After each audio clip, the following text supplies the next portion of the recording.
And we are live, and the what can you say? The in-car qualifying have happened. Let's see, we can. And here is the somewhat information about that. Kudaharta P1, Alex Palou P2, Josef Newgarden P3, Scott McLaughlin P4, and Scott Dixon P5, P6 Kyle Kirkwood. No fun for Rosenqvist or Marcus Ericsson. So you can say for me it will be a boring race. And yeah, it's in Detroit Grand Prix.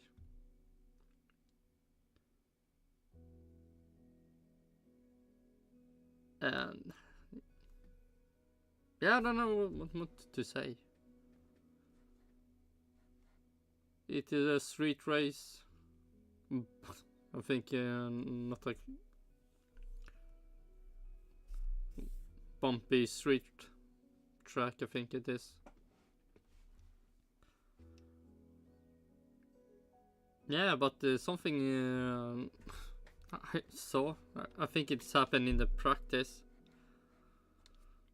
Something about Kirkwood and oh, what is his name?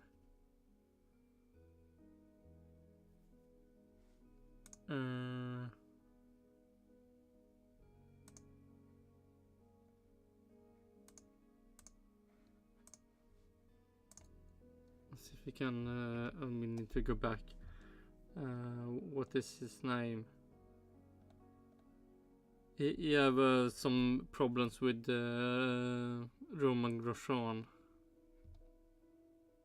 Where do we have him?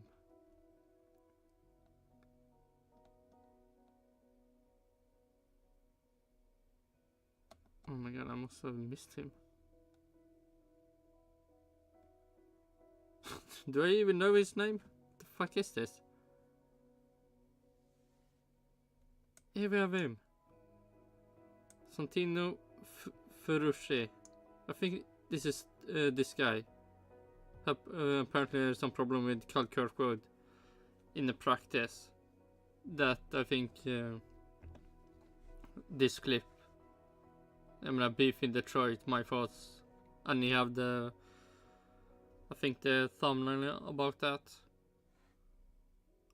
But here we also have problem with Roman Grosjean. So I mean, I feel like he's starting to get enemies everywhere.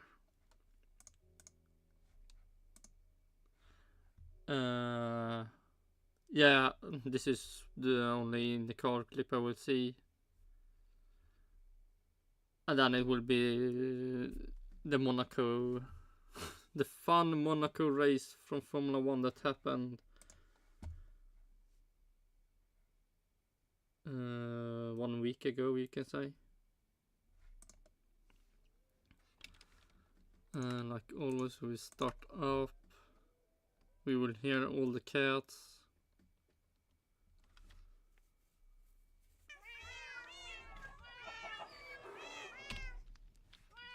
Let's see, how many have I catch? 12,038. 12,038.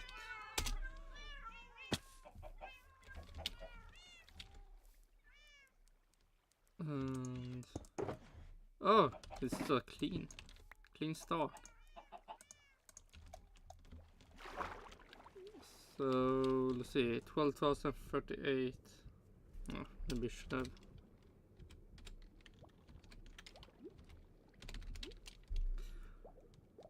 So we are 1,350. 62, 62, 112 more. And then we are halfway to catching them all.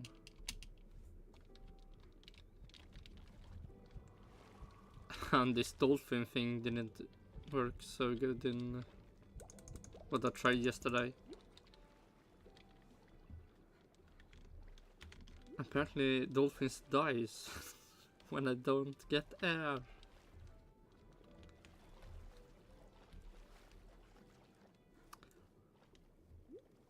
So yeah, for now it will be like it have been for every catch fish, swimming around slowly. And while we are doing this, we can have the his thoughts about the beef in Detroit. What do you think about? Coverage of the Detroit Grand Prix is brought to you by the members of the DL 500 Club. Click the link in the description and join today. Well, here I am in the basement of the Renaissance Center here in downtown Detroit. Over my shoulder is the 2018 Indianapolis 500 winning chassis of Will Power. Still running the same chassis, by the way, but a little bit different nowadays, and certainly with different wings here in Detroit. So certainly an exciting day today. We had some, we had IMSA, we had IndyCar qualifying, and we had a lot of beef out on the racetrack. The first practice. A lot of beef? Really? Okay, what the first fish, the orange light blue snooper. So just more beef than Kirkwood and Ferrari.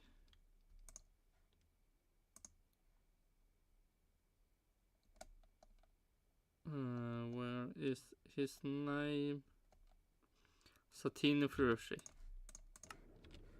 Practice session.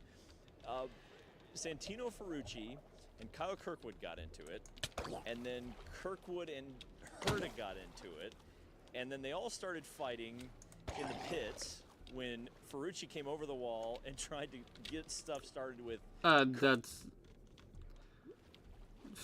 That sounds really biased.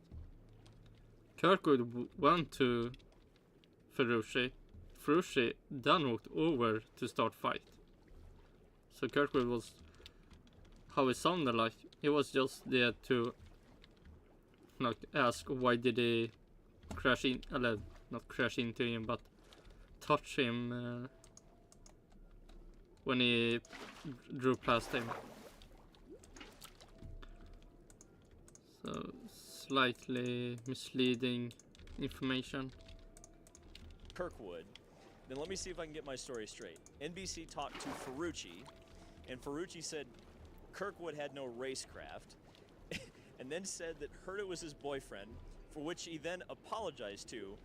But I will say this, the fact that Ferrucci said that on air, on this of all days, June 1st in the year of our Lord 2024, more balls than Newgarden going around the outside, though I would say not a lot of brains.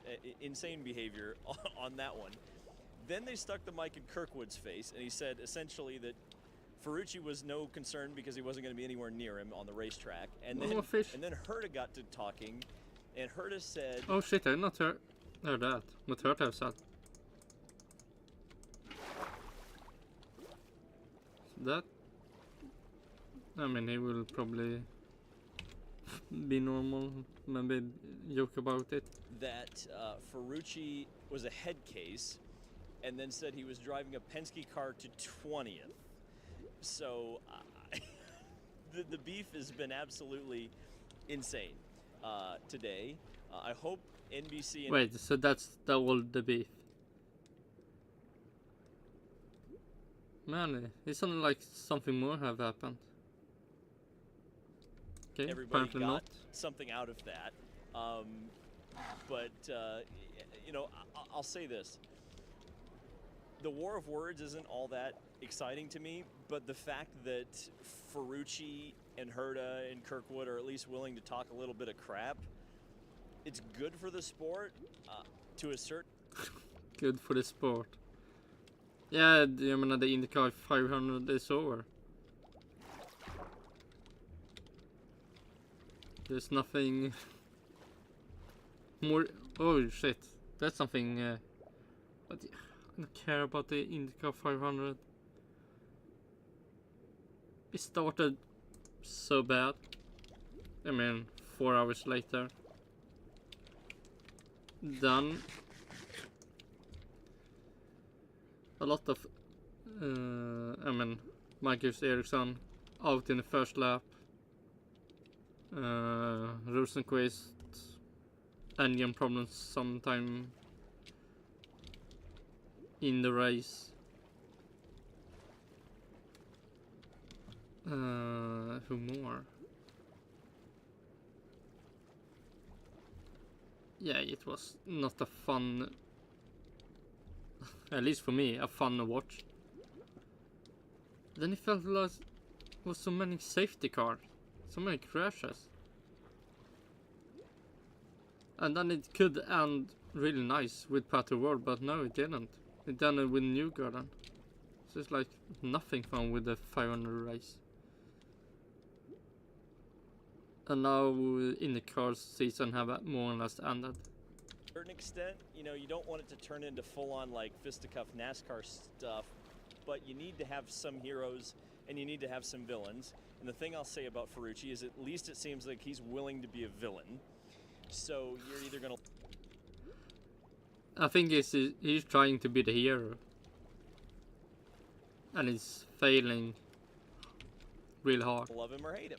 And there are several drivers that are kind of along that line in IndyCar. One of them just re-signed with Penske. Joseph Newgarden signed a multi-year deal, multi-year extension with Team Penske today. Yeah, that's I don't know one.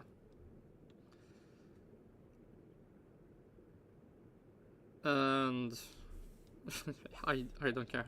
The sticking points with him, you know, was that he hadn't signed a deal because he was, I guess, thinking that he wasn't going to get paid like he should.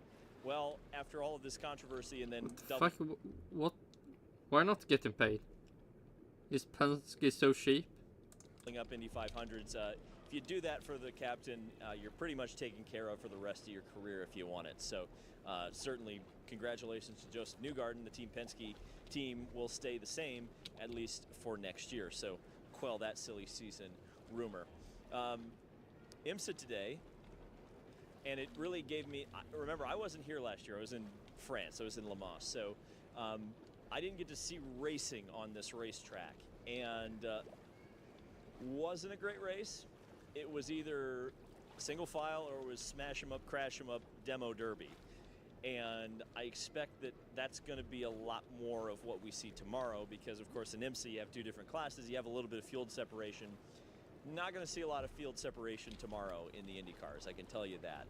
Wayne Taylor racing with their number 10 Acura won overall, and Rexy, the number 77 Porsche, won in the GT division. So a lot of people on the internet going to be very happy. While they're not happy with Santino Ferrucci, they are going to be happy that Rexy won in the GT class. So that's really cool. I think that's actually Rexy's first win in a class of any kind, if I'm correct in thinking that. So yeah, good day for the dinosaur lovers out there.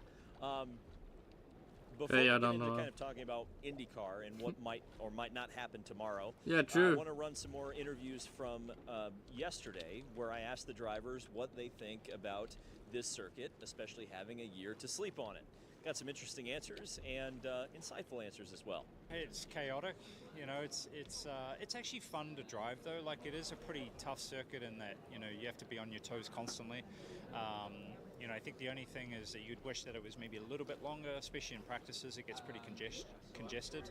But I think with the practice format that we've got, especially in practice one, with kind of splitting sessions at the end there, will definitely help that.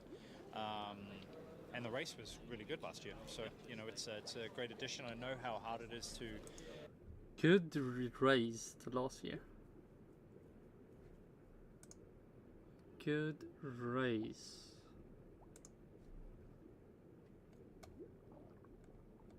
Oh shit, I need to pause. So no zombie catch me.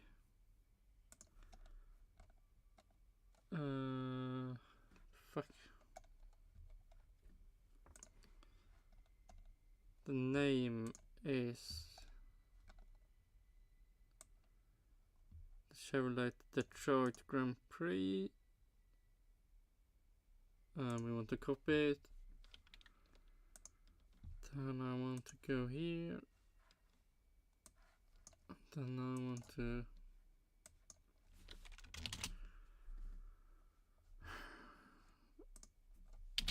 2023.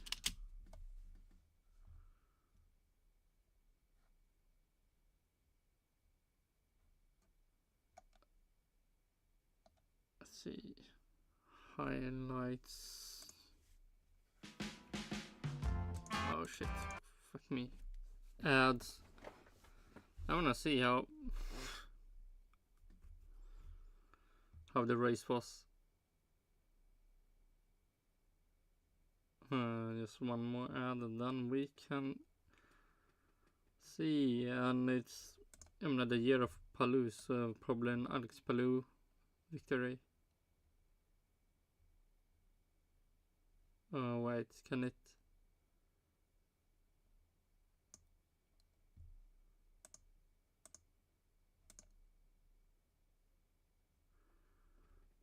Let's see, is this one?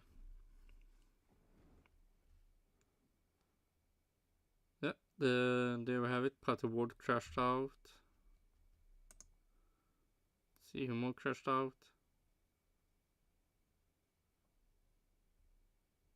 Nope, nothing there.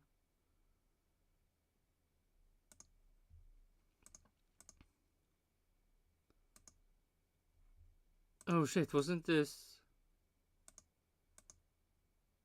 Oh yeah, Pato would have a problem getting out of the pit lane also.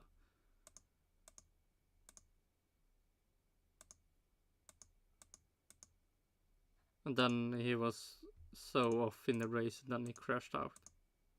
A really not fun race for Pato Ward.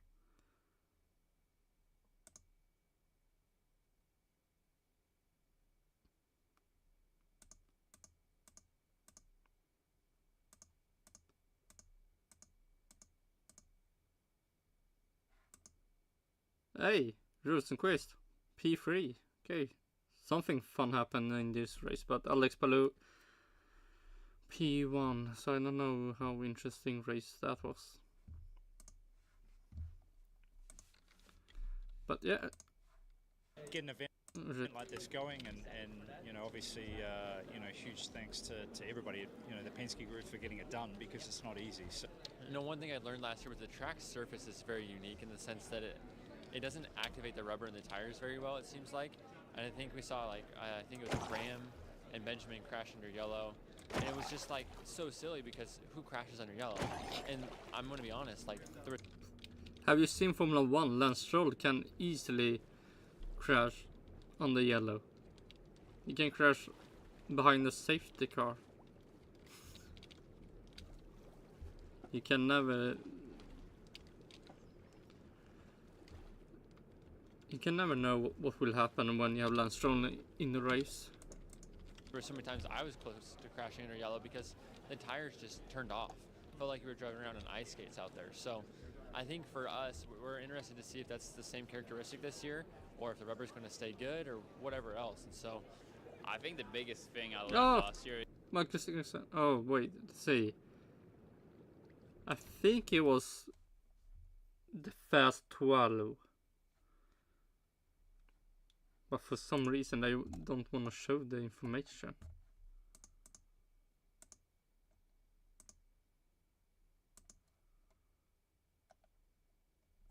I mean, look at this, so boring. Why just these 6 people? I want to see everyone.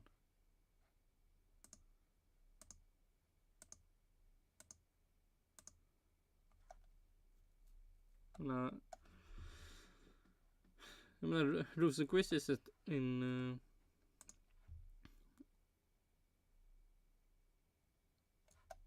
here. I want to see everyone.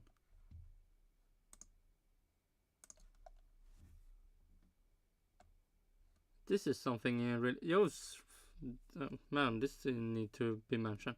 Theo Pocher, fucking in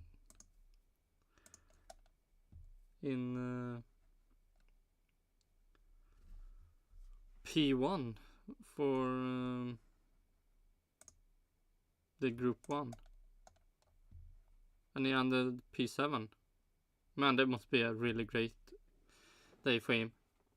Going from Formula 2 to IndyCar. And then you... Yeah, someone that the McLaren had crashed or did something, couldn't drive more, and then you get to test the car, and you, I mean, showing some real good pace to be in the car. So you can set here, Pochel's future in the car can maybe be sold. So you can say maybe he will not be back in Formula 1. Said, no matter what you do with the setup, it's gonna be bloody bumpy out there, you know. It's just gonna be bumpy, and you just have to get used. Yeah, please, Markusen, don't crash out in the first lap. Then the race will be really boring. To the bumps and just you know, drive the bumps basically. I think that was the thing last year. I tried for the practice sessions to sort of get the car to feel better over the bumps, and I think when I got going and just sort of said, hey, the bumps are there, you know, no matter what, and just get on with it, that's when I started to be fast. So I think on street courses it's tough, and especially Alex Detroit, Palou, where nobody got. the fuck did he?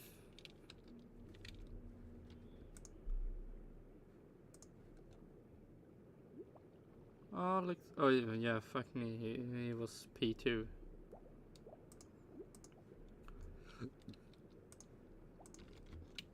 So maybe an easy win for Alex Palou this year also. Oh shit. Got clean laps in practice, and then suddenly we found out that we were the fastest on qualifying. But I would more see Kota Herta win. And that's so boring. I remember one race. I don't know if it was Kota Herta that got pole position, but someone got pole position, Alex Palou, maybe P5 or even lower.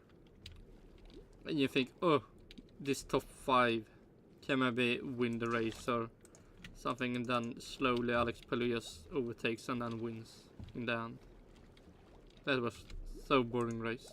And then we're able to stay up ahead in the race, but yeah, I think it's going to be a one more chaotic fish. race. Yellow line. Chaotic practices. I know, we don't like it as much, no. So it's tough to get ahead of that, so we're just going to try and do the best we can on trying to get the car as fast as it was last year, or even a little bit better. And Hopefully see if we not. can have a clean race like we had last year. So Colton Herta, No. who was one of the Have centers not a of clean the race. controversy this morning, will roll off from the pole position here in Detroit. Alex Palou, the defending winner of the race, is starting along the outside of him. So I think tomorrow's race is going to be chaotic, to say the least.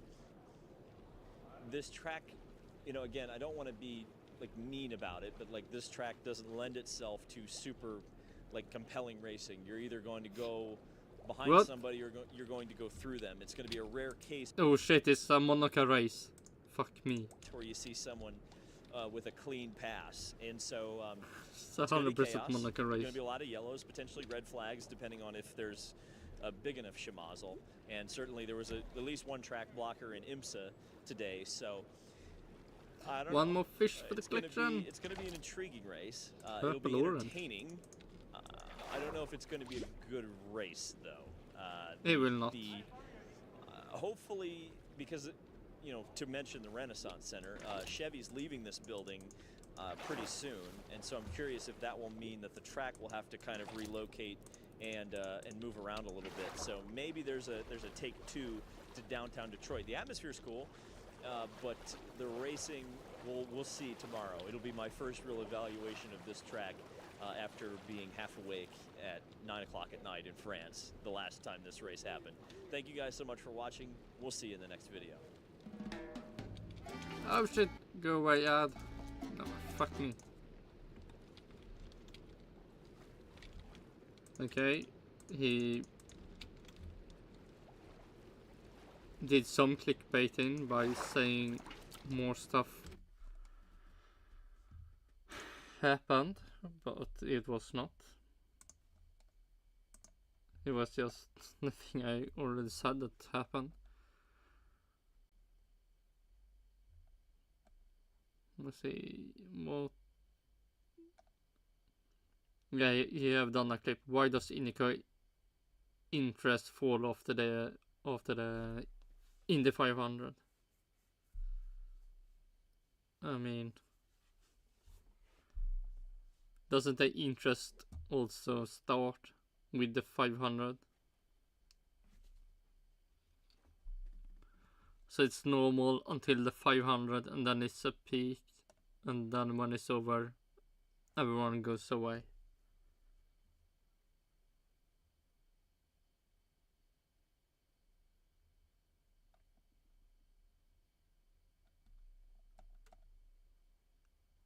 Yeah, so, but man, the 500 race ended so badly, so I don't need to watch why people don't wanna watch more when stuff like that happen. Okay, but more interesting stuff, like fucking Monaco. F1 2024 Monaco GP preview. Leclerc finally breaks the curse in the most boring way ever.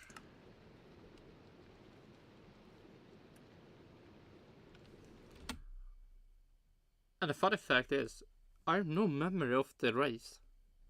And I think I saw most of the race, but it's just a blank. I know the beginning, half what the end was. I mean, Leclerc won, but yeah, the most weirdest, boring,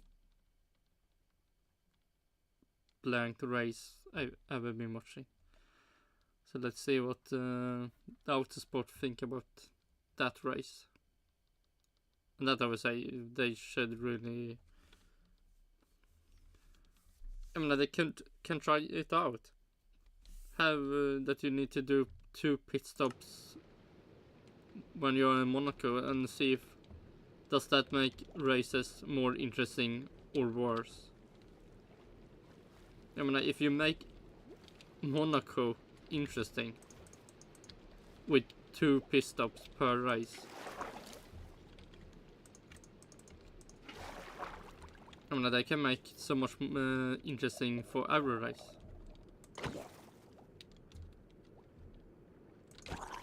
So let's see. The curse is finally broken with his 3rd attempt from pole. Yeah, yeah, the curse. He have some interesting bad luck being from Monaco, trying to drive in his home race, and it's have never ended good until now. Charles Leclerc wins his home Grand Prix at Monaco, the 70th edition of the race.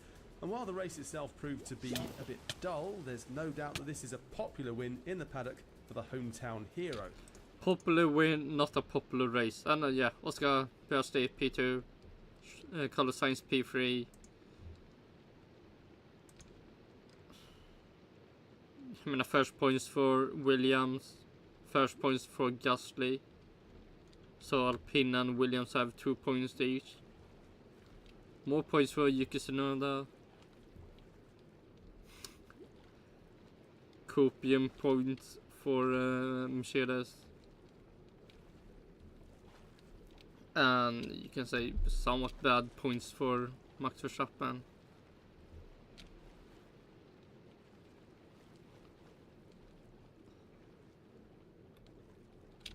Yeah, and Lando Norris, I think P4.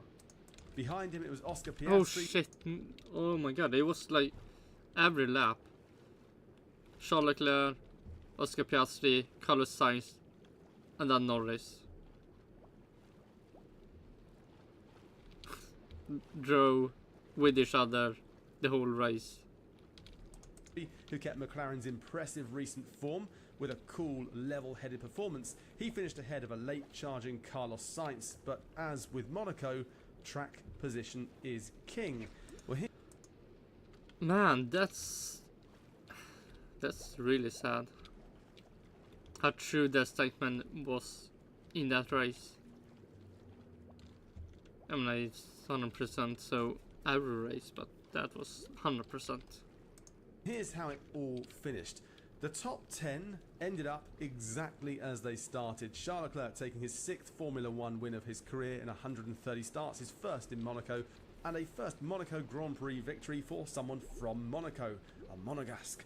In second place, it was Oscar Piastri in the McLaren. Then it was Carlos Sainz in the Ferrari. Lando Norris, him in 4th. George Russell in 5th. And yes, down in 6th, Max Verstappen. Hamilton 7, Yuki Tsunoda 8, 9 Albon, and 10 can it be a new Gasly. fish? So no change for the top 10 Black. whatsoever. Further Wait, Black Lewis Hamilton. And I don't know if I have this, but purple I know I don't have. field, it was Alonso, Ricardo, Bottas, Stroll, Sargent, Guan Yu there as Light well, and a blue non-classified for Ocon, Hulkenberg, Magnussen and Perez. Well, joining me to discuss everything from the Monaco Grand Prix, I'm delighted to have over there in Monaco Alex Kalinauckas, and from somewhere in West London, Jake Boxall-Leg, aka JBL. First of all, Alex, how you doing? I'm very well, thanks, Bryn. Yes, hello, hello JBL. Hello, Was listeners, the hello, race viewers. fun? Yeah, we're several hours outside of the race finally finishing in Monaco, and the party's very much starting over there at the, well, I'm not say starting, it's very much in full swing at the Raskas. So yeah, the pounding repetitive bass hasn't sent me completely stir crazy, but let's see, you never know, I might say something completely off the chain in this recording. Well, we'll keep our eyes on that one and ears open as well. I've got fingers crossed you do actually. JBL, how are you doing? Very well, thank you. Yeah, it's a good fun race. Yeah, true. That was a fun race. I was sad that I blanked almost all of that. Just blanked it all when it was such a fun race. What? No, it wasn't. I know you what didn't. What are you I know talking you about? didn't enjoy it, but What did you? How can you possibly? No, Do you know what? hang on, whoa. Have you been at the Raskas party somehow, teleporting from West London? You're gonna have to back that up. Why did you think that was good? completely into autopilot then. He said before we started recording that he thought it was actually quite enjoyable, which I'm not convinced. Oh my god, he's coping so much about the races being good that he just can't stop. Every race is so It good. was like watching kind of like the Cold War in Formula 1 form. We were kind of being treated to this idea of, oh, is someone going to pit, is someone not? And nobody really did. They were just kind of building their own races. McLaren wanted to do one thing. Oh well, some did pitted to not do. It didn't lead to anything, and that was so boring. To do another. So it was kind of interesting from that standpoint, but you know, Monaco is Monaco, and with these current cars, you're not going to be treated to a spectacle. The Cold War that ended several years before you were born. You're happy with that metaphor? Oh, I'll stick with it. Everyone's lost the plot, haven't they? Look, let's just start with the Grand Prix itself, shall we? Yep. I'm going to start with the result of the Grand Prix, and that Charles Leclerc has finally broken his duck. His first victory in Monaco, his third pole position that finally led to a victory in front of his home fans. He was clearly emotional, and it was an emotional... Sadly, it didn't go Charles Leclerc pole, Max Verstappen win. That's somewhat sad news, you can say. thing to watch as well, Alex. Yeah, absolutely. I think that the word emotional there sums it up perfectly. I mean, you know, when Charles Leclerc is saying that he at a certain point with sort of 10 laps to go, he couldn't see coming out of the tunnel, tears were in his eyes.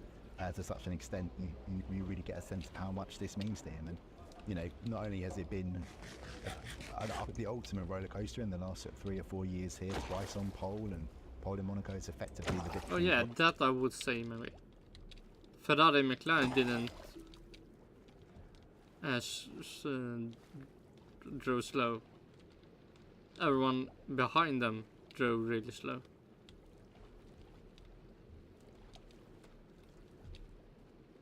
I think. But I don't 100% know. But yeah, sure. Already sealed to lose it in both cases in heartbreaking circumstances. Although, of course, in the first circumstance of 2021, he has to cop a lot of the blame for pitching his car into the wall at the swimming pool. But yeah, it just serves to highlight, you know, how tricky it has been for him here. And then let's not forget, you know, this is a young man with a lot of tragedy in his life. You know, a privileged life growing up in Monaco, but that doesn't make it any easier when you lose your father at the age he did. And you know, I was the Autosport Formula 2 correspondent when he was when that happened to him back in 2017, and the performance he pulled out then to win both races on the road there, lost one of them to a yellow flag penalty, of that weekend when he knew what was happening and what was going to happen heading into it, and to be informed of what was happening while he was out there, to then go and deliver at such an incredible level and produce such fantastic results on a very hard track in Azerbaijan, showed the level that he was capable of reaching, even in like real difficulty. So yeah, it ties his story together. That was more action than the whole Monaco race. Oh well, not after the crash.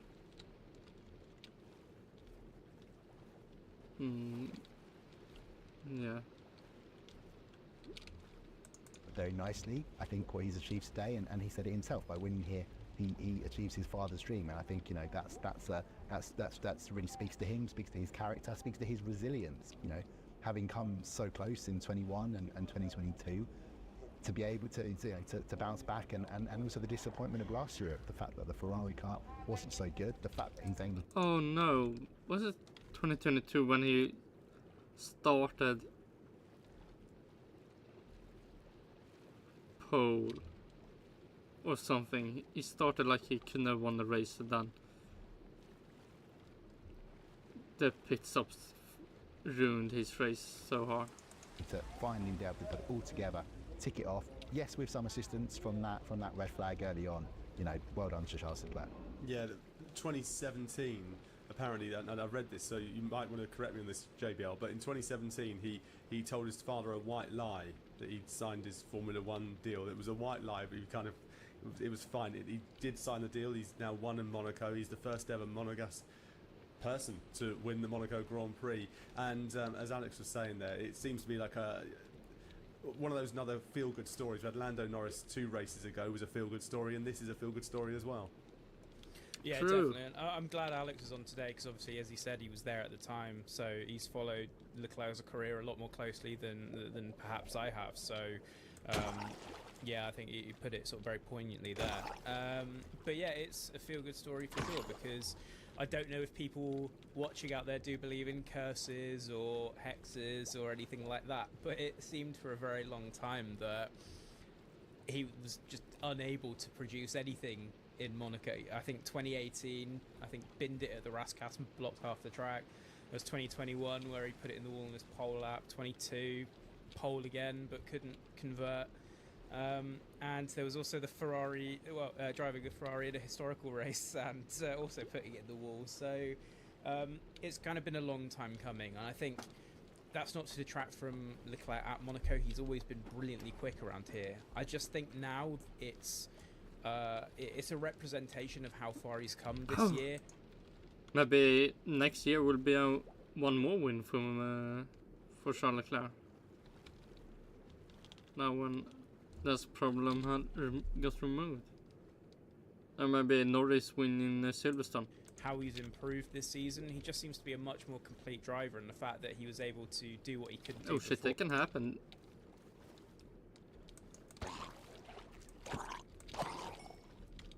Yes, Silverstone have not happened, right? Silverstone.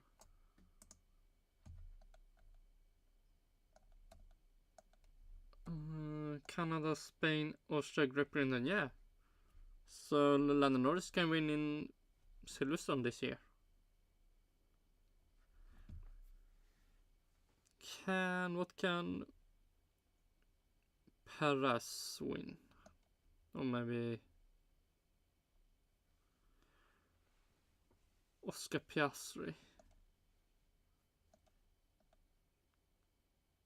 I mean, Singapore is maybe the closest race for Oscar Piastri. Mexico for Perez. Oh, Azerbaijan can be a Charles Leclerc, one more Charles Leclerc win this year. Maybe even Italy also.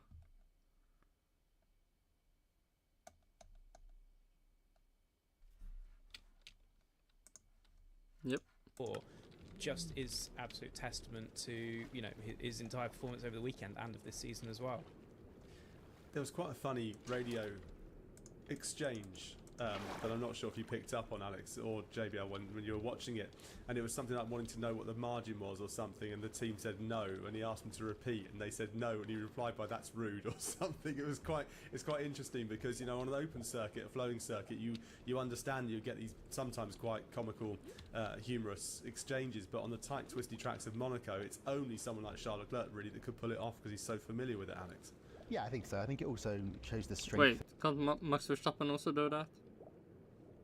But of his sure. Existing relationship with his new race engineer, you know, his performance engineer, Brian Buzzy. So, yeah, obviously they're getting on very well. It's off to a fruitful start, their relationship, and yeah, it just shows that, you know, that the team was under a fair bit of pressure. The fact that the McLarens were there, where potentially everybody was able to go so much faster because they were just, you know, backing off, save tyres, see what was happening, got to do the entire race. 75 laps on one set of tyres.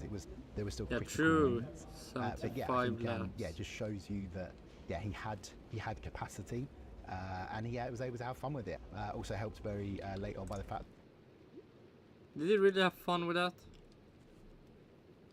Maybe he was leading, so maybe everyone else had a boring race. That Oscar Piastri did suffer quite a bit of floor damage in that contact with Carlos Sainz at the first corner, lost 20 points of downforce. McLaren able to do some repairs, changing the side pod under the red flag. It was 10 points, but come the end of the race and the pace being that much quicker than it was earlier on when Piastri quipped slower than Formula 2 around Monaco, Piastri he said, well, I was just getting to the end by that point, so that's why he fell back a little bit from Leclerc. There was an interesting strategy moment though. This all came about after. Interesting. I don't know. Well, you can say everything was interesting because you wanted something to happen, and something did never happen.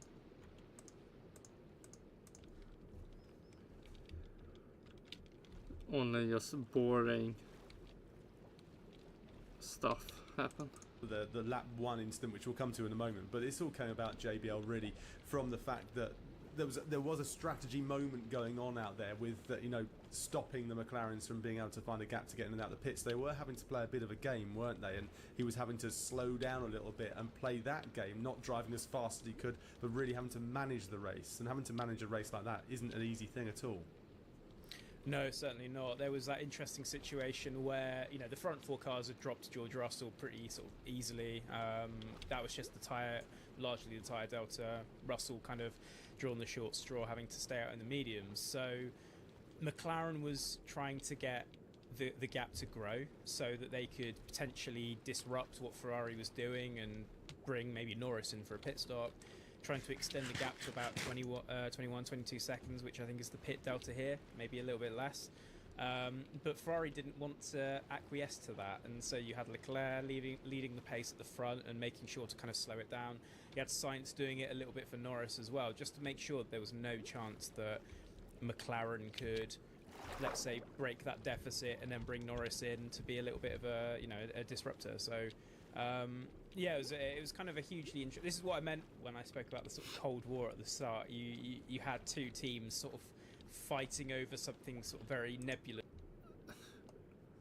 I mean, true, but still nothing happened. Some theoretical that eventually kind of came to nothing. So it had one more fish, for sure. a black it wasn't one. The most let's say, Come on. outwardly interesting race visually. But I think if you're sort of like looking at the gaps, And looking Black at Betty. everything else, it certainly had its moments of interest for sure. Nice. It certainly had its moments of interest, and they pretty much all happened on lap 1, really, didn't they? With the certain Kevin Magnussen and Perez coming together. That apparently didn't get any penalty for that.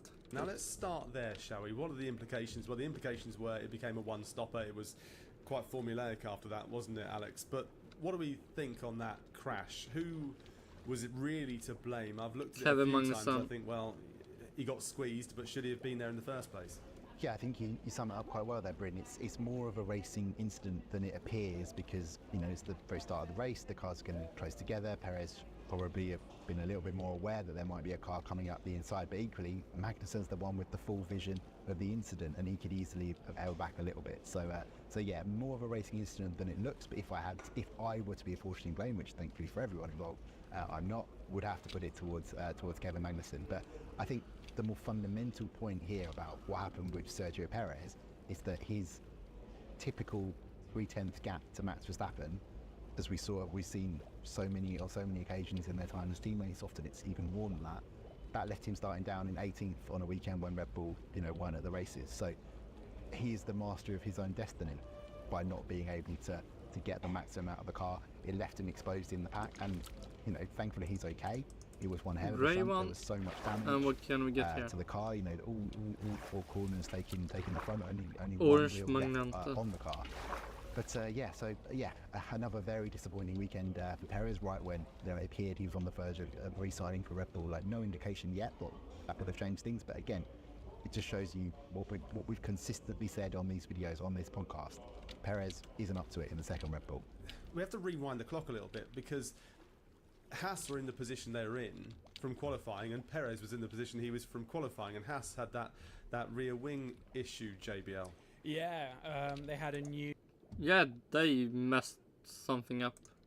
Monaco specific rear wing for this weekend. I think everybody brought something that was just going to give them a little bit more rear end downforce. I think even Logan Sargent had a wing from 2013 that the team had brought to Monaco. So everyone was bringing something, but there was this crucial disconnect between the design office and the track team.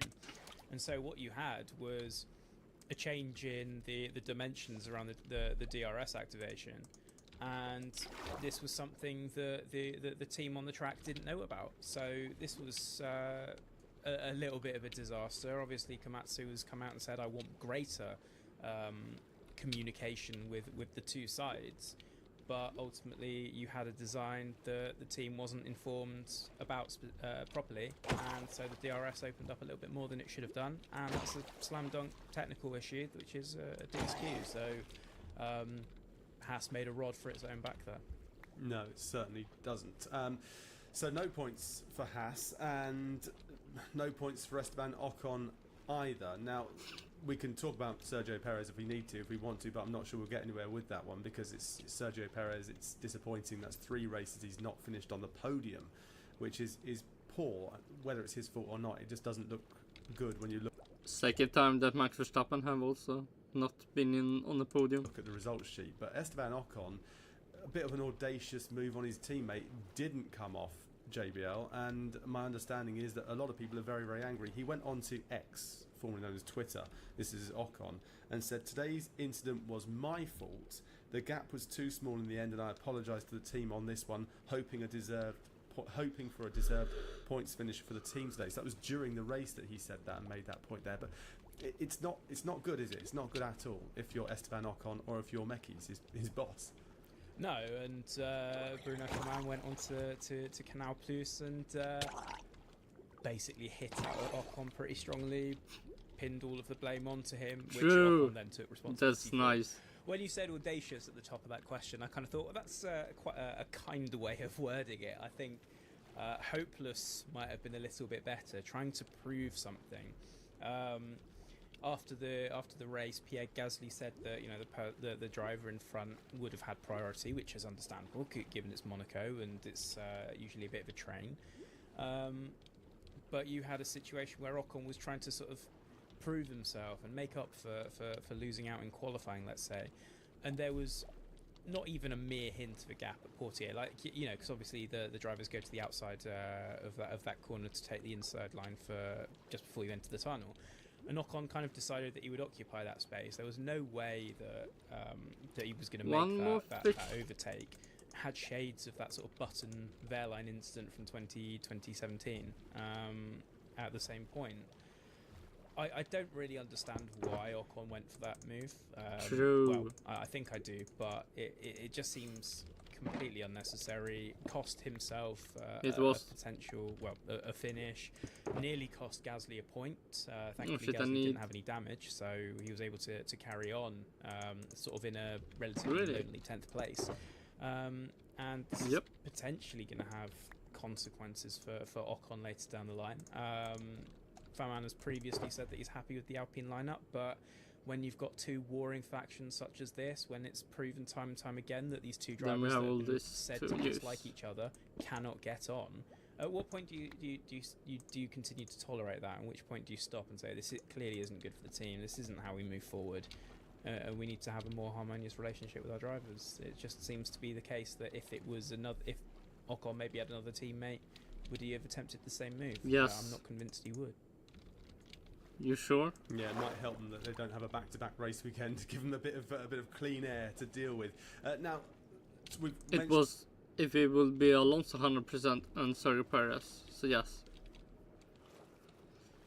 If it was Oscar Piastri, well, who knows? But 100% if it was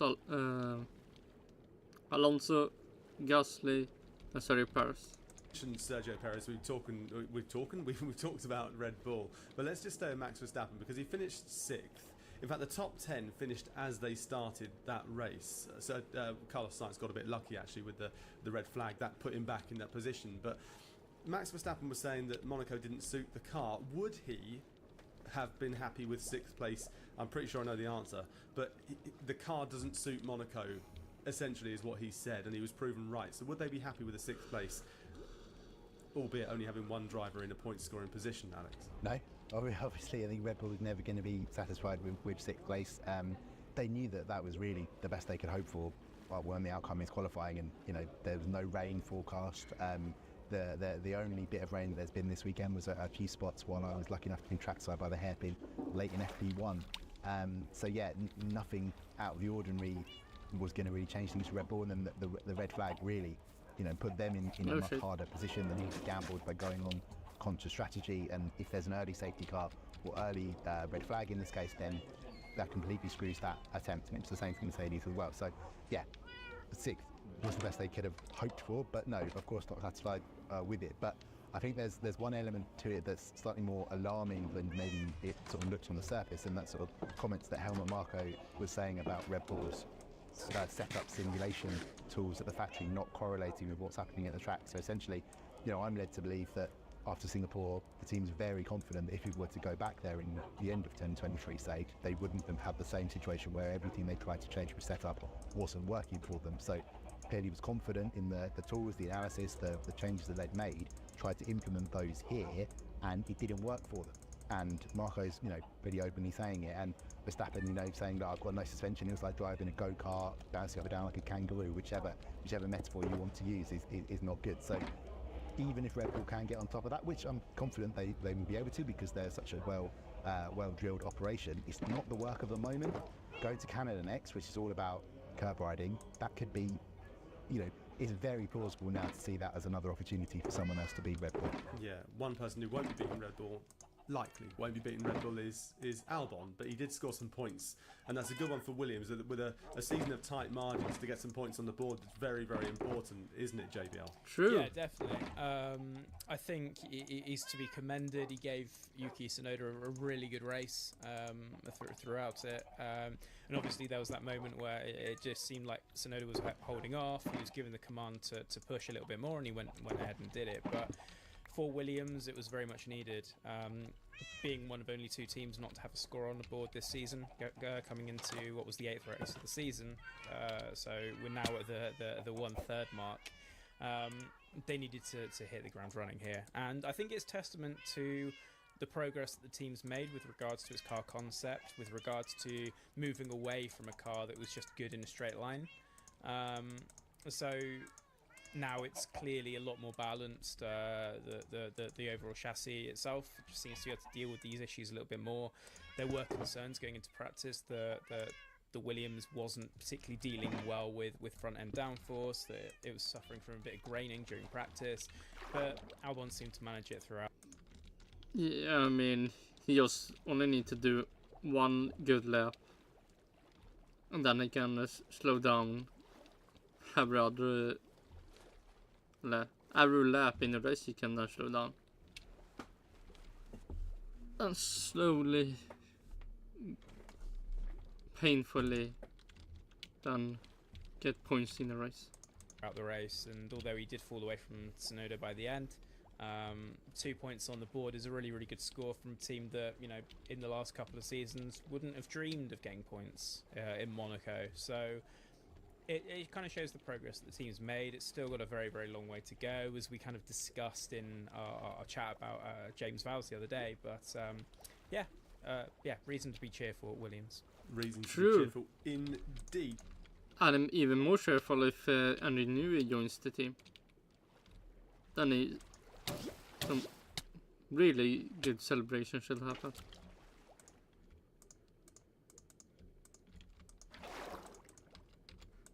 Which is, it's quite nice, like reason to be cheerful. I don't think Aston Martin have got many reasons to be cheerful at the moment, though. They've developed the car and it seems to be going backwards, Alex, One more fish. doesn't it? Yeah, absolutely. I think the pressure really on there. There's also other elements to it that the team are quite keen to emphasise. You know, they aren't fully moved into their new factory, and that's, you know, gonna make it potentially a big difference to them. It's just everything that's got coming up for Aston is looking more longer term, and it, you know, the short term is really at the moment what so many people are focused on, and we've got a very demanding owner, as we know Lawrence Stroll is. The pressure's going to be on the senior management of the race team, and yeah, it's a pretty disastrous weekend. It's Monaco. They knew what was going to happen come qualifying, and really they tried everything they could, getting Alonso to slow down, as they're so famous for here, getting Lawrence Stroll into have a sort of free pit stop, try and chase potentially 10th place. Didn't come off because he made, again, it's such a poor error in clipping the wall at the chicane and getting that puncture. So yeah, dreadful weekend for Aston. Made sort of. Yeah, true. I can remember have somewhat more good race, but I Gasly got 1 point, so that's good enough. Amusingly worse at the end by Fernando Alonso, sort of not really realising he wasn't fighting over 10th place and being disappointed to discover he was 11th. But yeah, tough times at Aston, and what a difference a year makes when they really threw away a win here. So yeah, they've fallen a long way. RB, even feeling confident, they're ahead of Aston. Lance Stroll feels that is actually. I really hope RB Visa cash up RB Formula 1 team. Even gets so good they are even getting past Mercedes. That will be so funny. In the case, so and then Williams also. So yeah, it's one of the stories of the season, but in this case for Aston. No, that could happen. If Andrew Newey goes to Williams, British people in Mercedes will either go to Lewis Hamilton in Ferrari or to Williams with Andrew Newey. And then Mercedes will have no good people left and become the new Williams or even new Alpine. Not a good one. Yeah, Alonso did say after his amusing anecdote of believing that he crossed the line in 10th, working out he was 11th, and he was like, oh, well, all that stress was for nothing. Yeah, he did say that the team was no longer in the top 5 group, which, you know, sometimes with Fernando you do have to read between the lines a little bit. He sometimes does put himself up and maybe put the team down, or vice versa. So you kind of have to read between the lines of what he's saying, and I think obviously he wants a little bit more progress from the team. I think everybody there does, and it's not performed in the way that people were expecting last season. But it's a pretty big claim to say that it's no longer in that top 5 group. In terms of race pace, though, I think, you know, it's very, very close between Aston Martin and RB now, especially when it comes to Yuki Tsunoda now. You've got him ahead of Stroll in the championship. If Ricciardo can get Oh my god, is that true? Lance Stroll.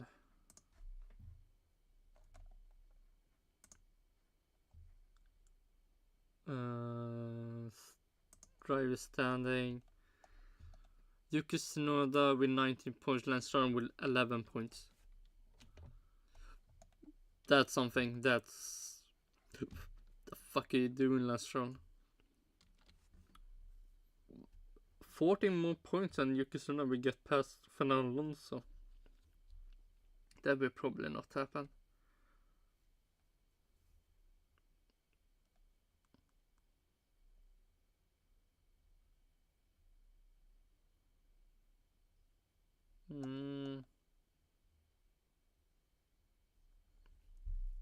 Then Ricciardo will hope.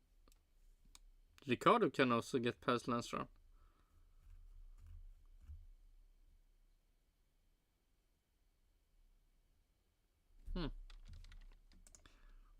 Aston Martin visa cash up RB Formula 1 team. Level, then that will make points opportunities even harder for Stroll. So the team's not in a particularly good place at the moment. It really needs a sort of, I guess Montreal's not a particularly conventional circuit, but it certainly is more than Monaco, and it needs to really hit the ground running there and really understand what it put on the car in Imola, because I think the team is sort of at a bit of a loss at the moment. I mean, saying that, yeah, they are in a bit of a loss at the moment, but saying that they're no longer the fifth team, they've got 20 points ahead of RB, and RB are claiming 1 point here, a point there, 2 points here, so it's going to take a long time for them to chip away at that 20-point lead. Can it be Aston Martin have got. So fifth place seems to be theirs for the taking. It's theirs to lose anyway. Nice. We were talking last week at Imola that, well, there's no overtaking, this is tedious. We were expecting a similar thing at Monaco. It was pretty much the same thing. However, Alex, there was overtaking. It took 53 laps for it to really get started, but Logan Sargent was a part of quite a lot of the overtakes, as was Bottas. Yes, Logan Sargent was. I think the main takeaway I thought was actually let's give some credit where it's due for Sargent. I thought that pass on Joe, where the McLaren's coming by to lap them, and Sargent nips by in its wake ahead at Mirabel. I thought that was very smart driving, very impressive driving. In the grand scheme of things, if this was any other track, we certainly would have been talking about it. But yeah, look, the guy gets a lot of stick, a lot of criticism, and I just thought that was something pretty nifty. And well done. One thing. Before we wrap this up, very quick. One thing, and that was the last thing that was good in this season. Time to say goodbye, Logan Sargent. Yeah, I know you've got to do your driver ratings and things like that, but if you could score Monaco out of 10, what would you go? Let's start with you, JBL. Give us a number out of 10. I'm gonna go for 1. 3. Well, that's quite. I think that's quite a good score, Alex. I have to throw it back to you, Brim. What are you asking me to score it on? Are you asking me to score the race, or are you asking me to score the weekend overall? Are you asking me to score the city, which is known as a sunny place for shady people? What am I actually scoring? Do you know what? Don't score qualifying. Just score out of 10 on the race and the race only. Well, in that case, it's a 1 out of 10, as I did for Autosport.com moments afterwards, because that was no contest. It would have been better had the red flag not happened, because there would have been that strategy question mark. Yeah, true. That's the only thing that made Monaco somewhat bearable, because it's the one pit stop. When do you do it? And do you do a good pit stop? Do you do a good out lap and in lap and everything? But no, all of that just removed. More the pressure would have been higher on Ferrari. We've seen them crack in terms of strategy decisions in the past. Oh shit, maybe good red flag happened, then Charles Leclerc 100% can't get his pole easy victory removed.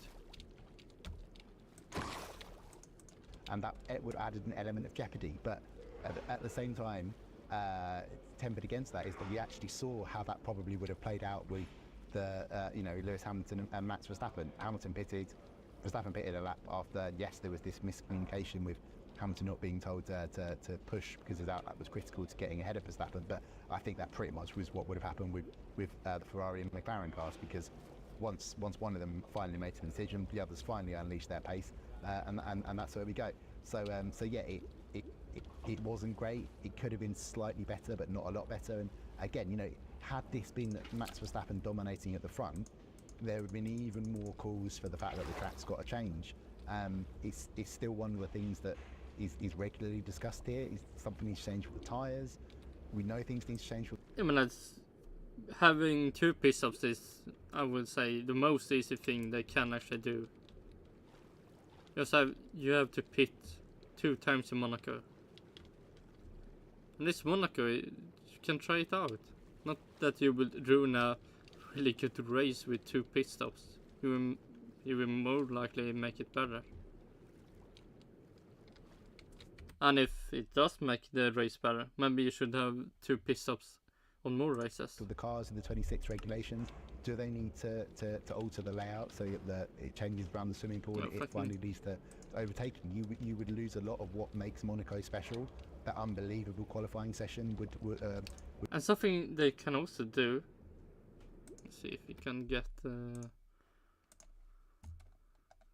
Do they show the... how the race look like? Monaco. See if we can get this up. If we see this part.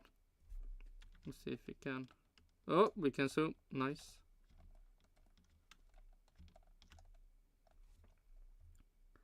This 11:10. I don't know.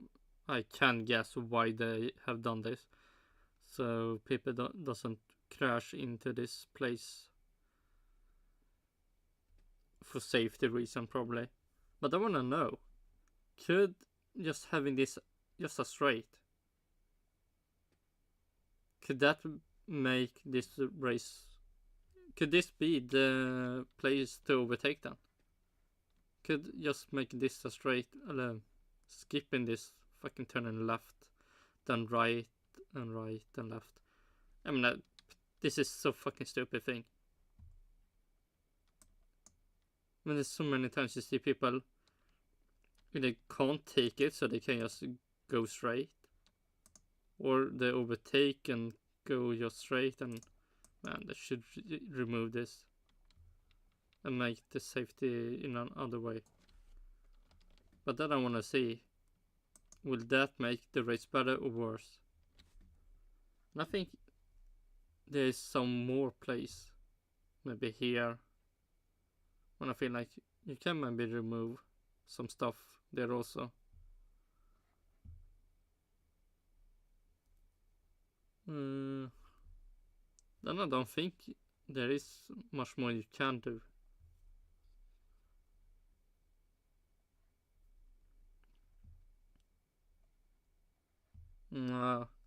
The rest of the race is like you can't remove stuff. The only this place 100% and this place, I think.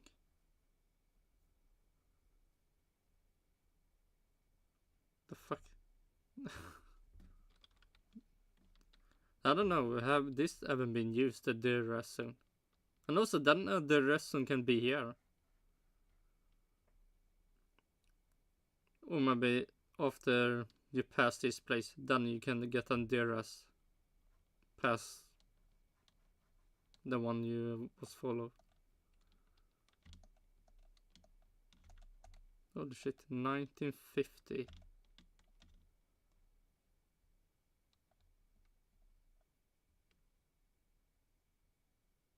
$1929. Okay, let's go back to the right. Numbers of laps, 78 laps of just nothing. No, fuck this, Lewis Hamilton. The fuck?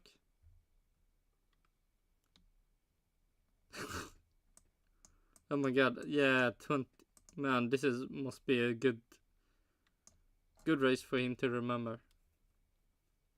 His qualifying was bad. And then he lost position to... He lost a position to someone. Because the one he tried to get past, or he tried to undertake or overtake, I don't know, with the pit stops. He didn't succeed with that, got behind him again. But because the person, what do you say?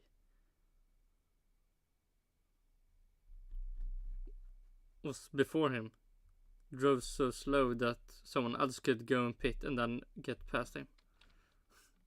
Such a good year. Then it ended even better. Abu Dhabi 2021. The greatest ending of a Formula 1 season ever.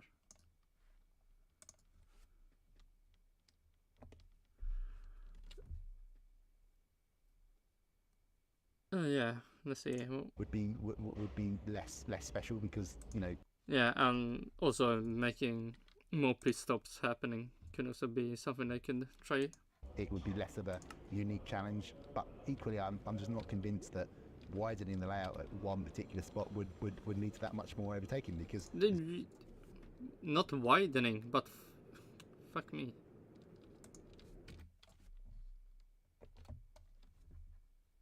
Just look at, just remove this fucking stupid thing. It looks so stupid when people can't take the corner and just drove past it. Just why have it if it's ruins so much?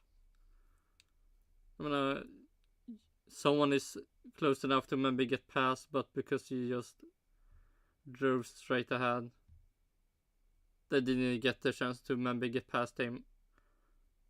But they also slowed down, so it doesn't look like they got away from the car behind. And nobody cares. And even if they get a flag or... what's that called when they are driving? What do you say? The white line. They just get the information. Oh, you did it. This is your first time. You can do it 3 times more, or like 2 more. So this could be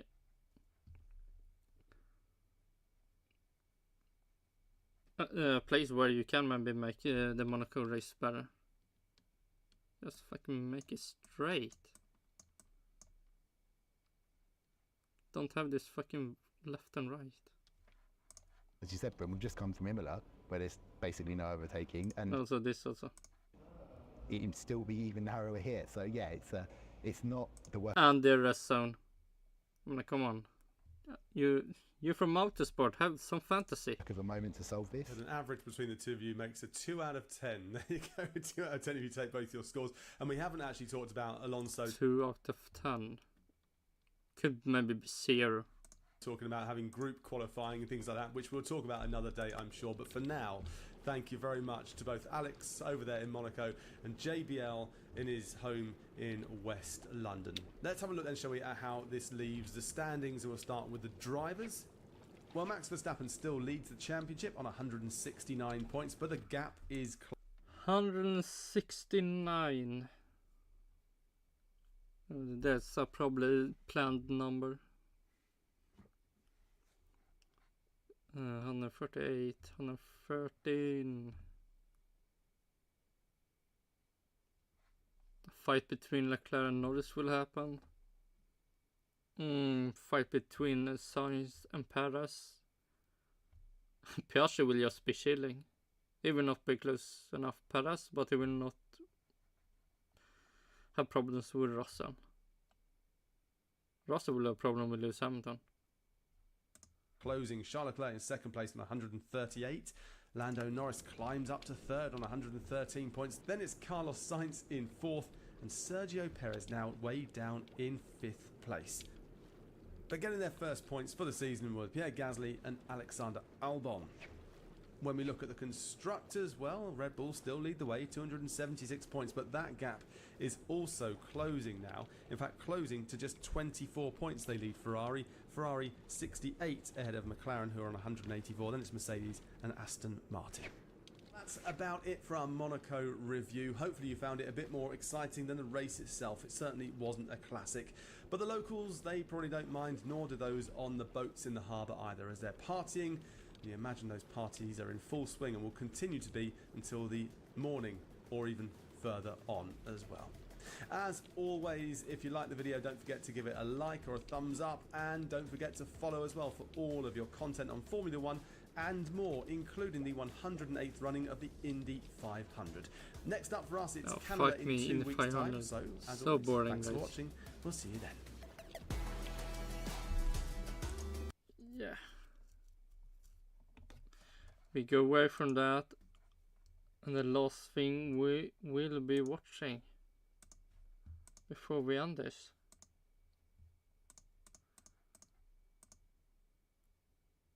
Oh, maybe half, the second last.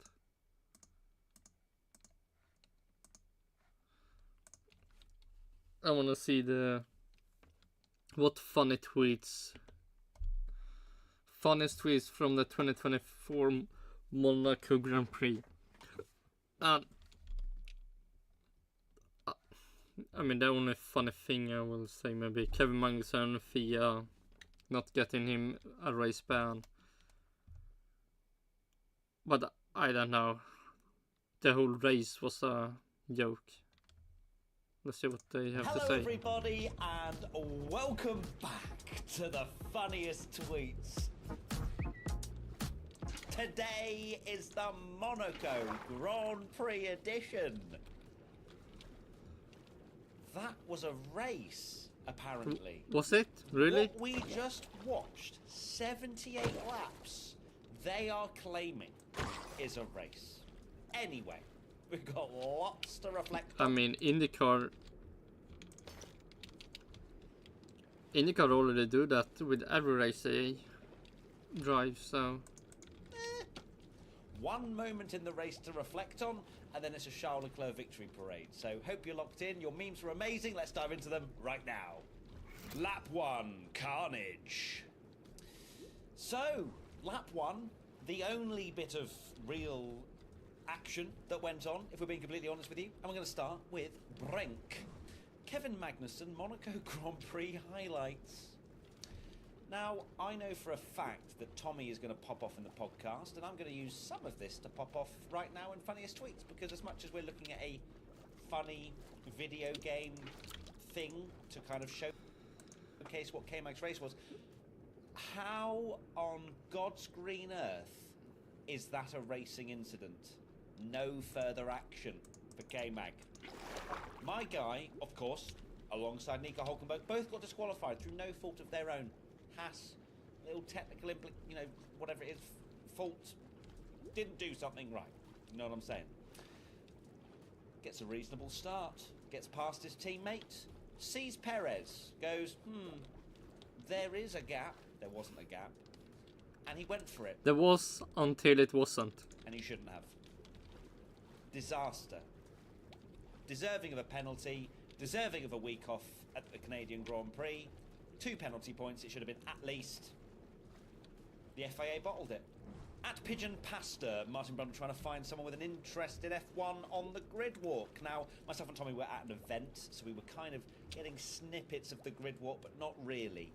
And just standard Monaco things, isn't it, with Martin Brundle? That's what we tune in for, though. We tune in, as much as we might go online and go, my God, that's so cringe. Oh, God, I hate that. We all kind of watch it for those moments that are a little bit weird. You know what I'm saying? And these kind of events at Formula 1, the more posher ones, definitely deliver that. At Sandy8684. Holy shit, this is also the funniest tweets. 245, how did TV Direction miss the massive collision? Now I'm going to give... Actually true. Oh my god, that I thought so much. I thought they actually red flagged because Carlos Sainz didn't back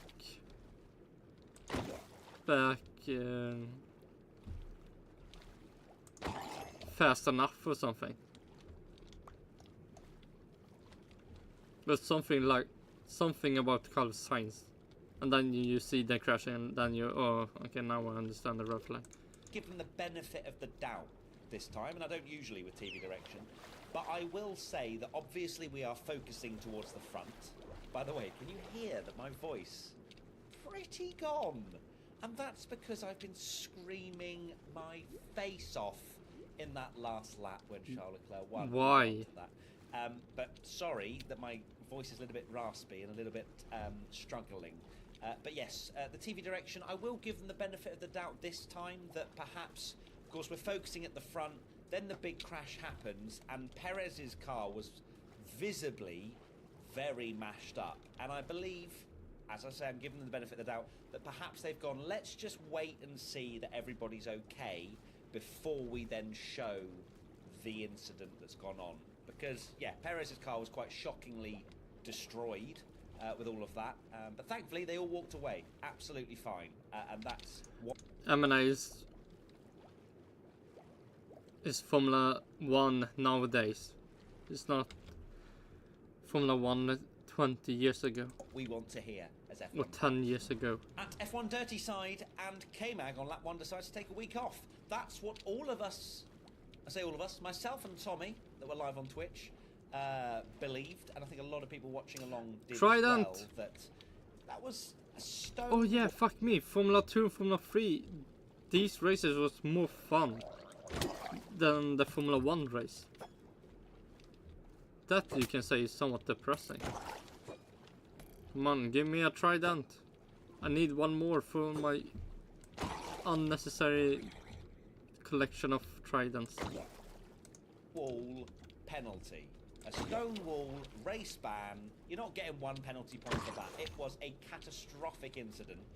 You just don't put your car there. You just don't. Alonso 3 points. Kevin Magnussen 0 points. Like, what is he thinking? He's had a good start. I know Perez is kind of in the middle of the track. You back out. You back out at Monaco. You do not try and go side by side. Like Esteban Ocon. Up the hill when your front left tyre is barely past the right rear of the Red Bull. Absolutely bonkers in my opinion. I want yours. Was K-Mag's attempt at a move silly? Did you respect it? Or should he be on a beach somewhere when the Canadian Grand Prix happens? Now, the next talking point is also on lap 1 because, well, lap 1 is all that really happened in the Monaco Grand Prix, and it was Ocon versus Gasly. Oh my goodness me.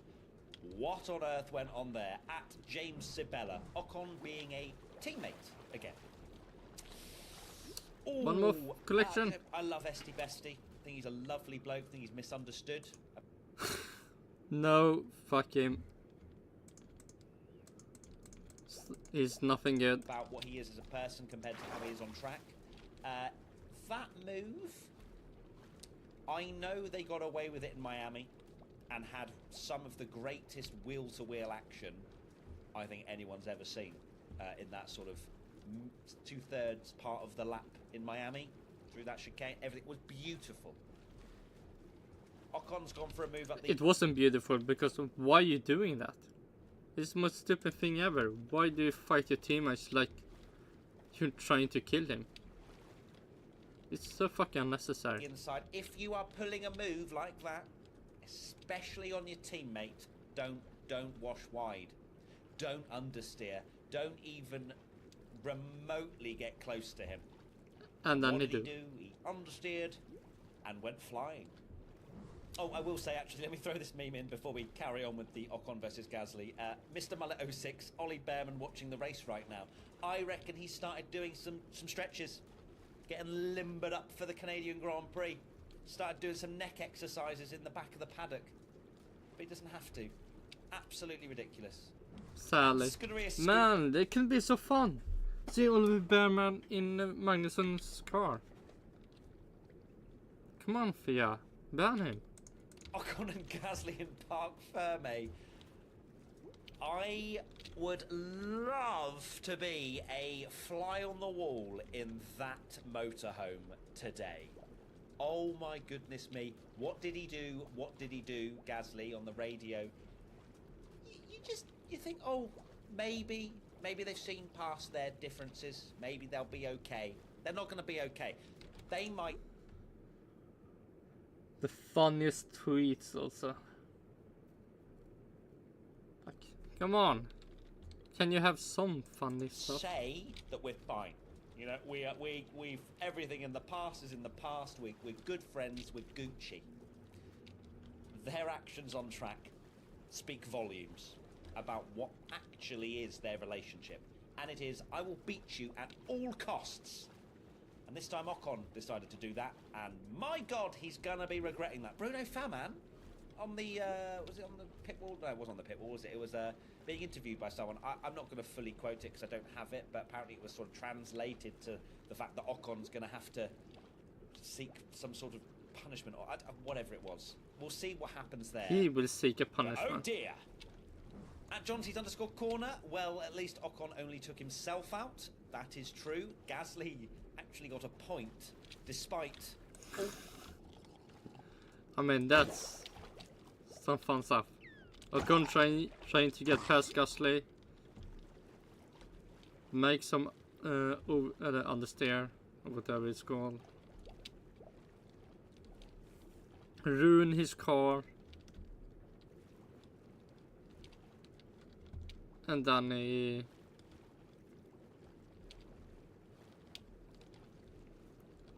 Gasly get a point after that.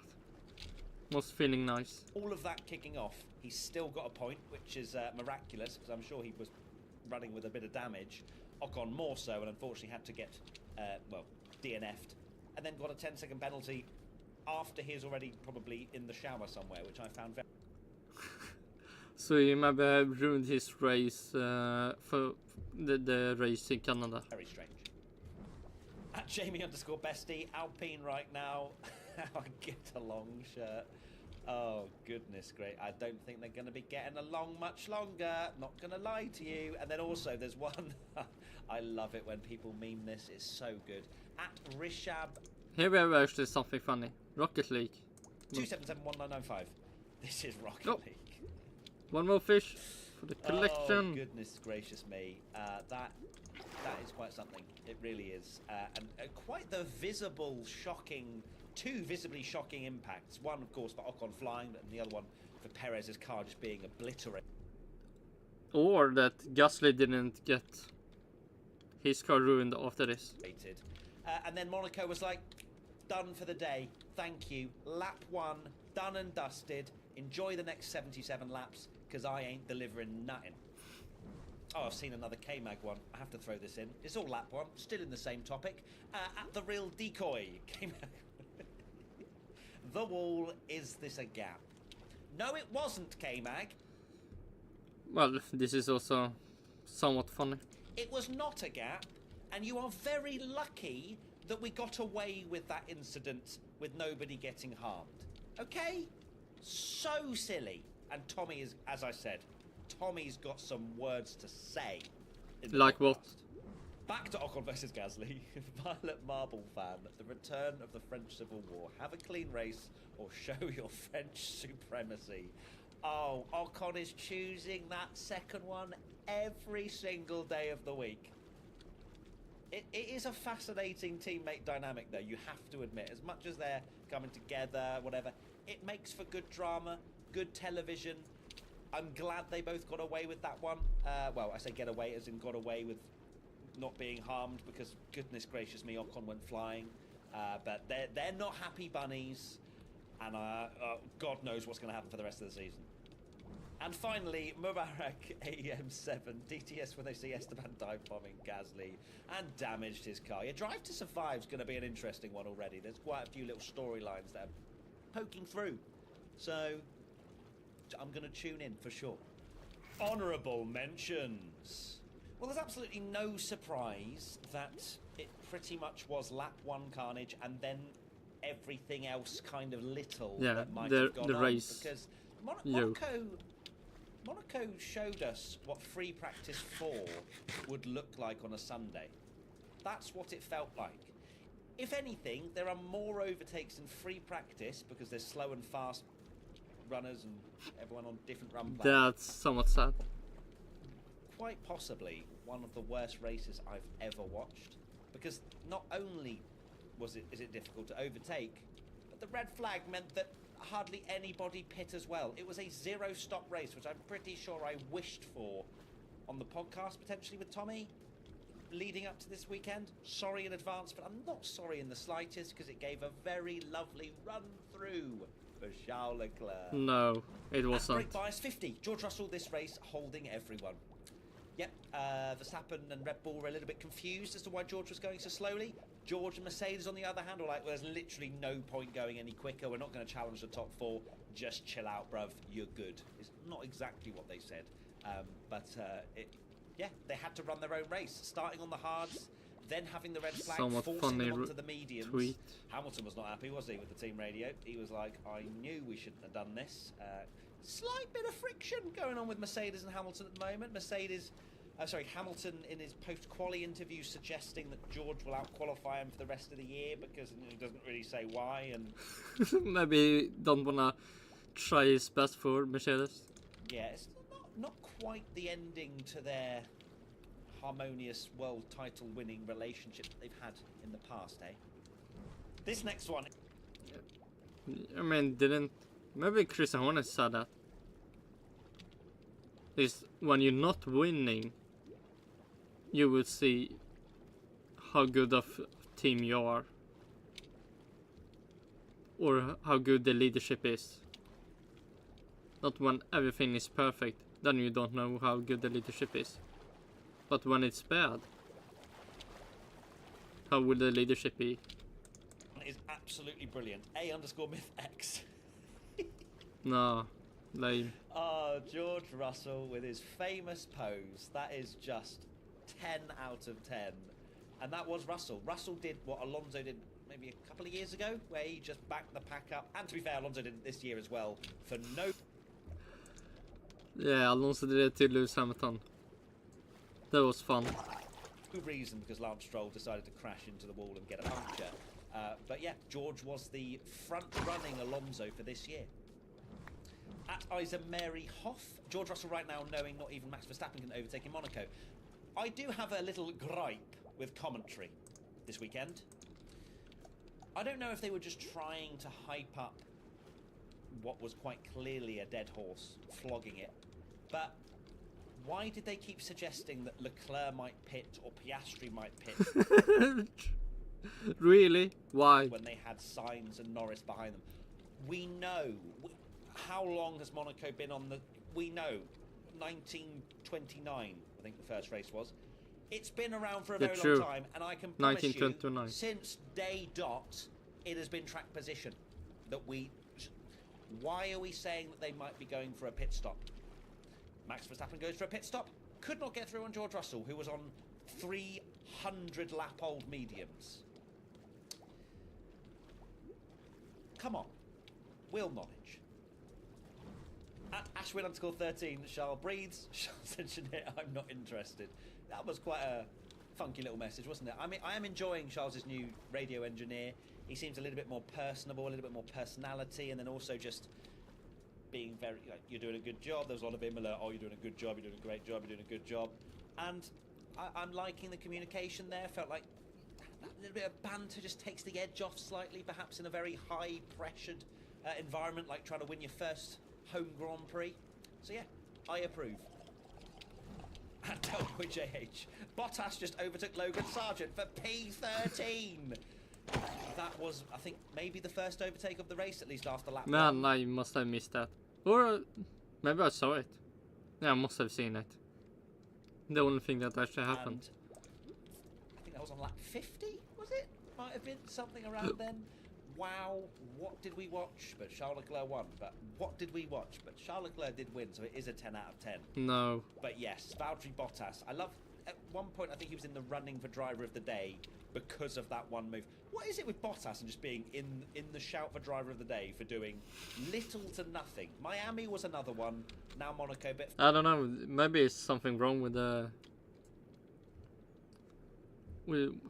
Maybe either people are just voting really like a joke, or is something wrong with the counting?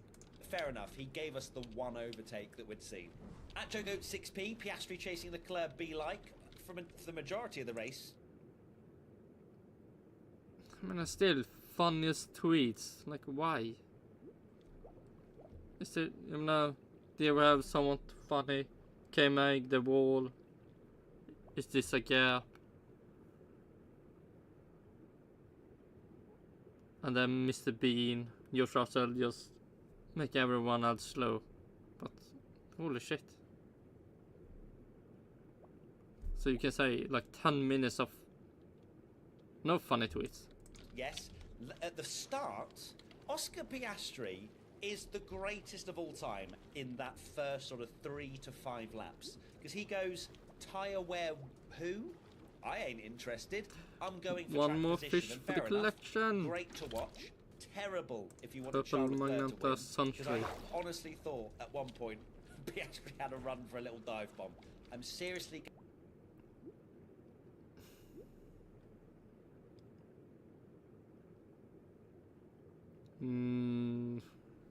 Maybe Carlos Sainz 100%, but not Charles Leclerc. That's maybe more questionable. Glad he didn't do it, otherwise he would have obviously been ousted out of the Leclerc family. But yeah, Oscar Piastri, just saying, great qualifier. Lando definitely has more race pace just in general over a season. But Oscar gets himself in these positions by being an amazing one-lap kind of lad. I was about to call him a specialist. I'd say, yeah, he's a one-lap specialist. Here's maybe Alonso, making great starts and then overtakes everyone. But he's also decent in the race and getting there with experience. But quali, top-notch. At WV_J Bird, seeing as we are talking about Oscar Piastri, should have known it would require Leclerc.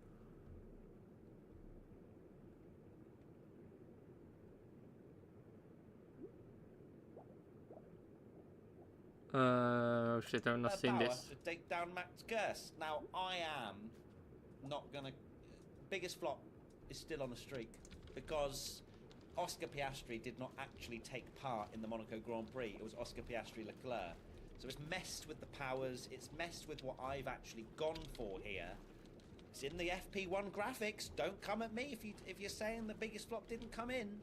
Oscar Piastri didn't take part. At your number one fan, 59418, someone take away Matt's right to edit the podium score on the app. Yes, so for, Charles Leclerc winning around Monaco was such an unprecedented thing to happen. The F1 app couldn't handle it and just said Leclerc was first, second and third, which actually means... What? That's funny. Okay, so the third funny tweets in this 19 minutes long clip. Charles Leclerc is leading the World Championship. I'll take it. And finally, Delbar_Jan_after. He is leading and not leading at the same time. Desert the real King Charles. Charles Leclerc won Monaco. Charles Leclerc won Monaco. I was buzzing. I was... Well, he did. In the most boring way ever. I don't know, it will be hard to see people even trying to watch it again later to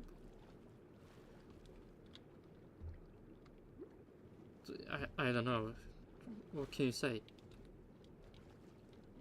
Celebrate the amazing race that Charles Leclerc did in that race. No, you will never. What Norris did, that's something you can rewatch. That was some interesting race. Now Max Verstappen is leading and now Norris is ahead with fresher tires and he can actually win this. This was... No, you will never rewatch it.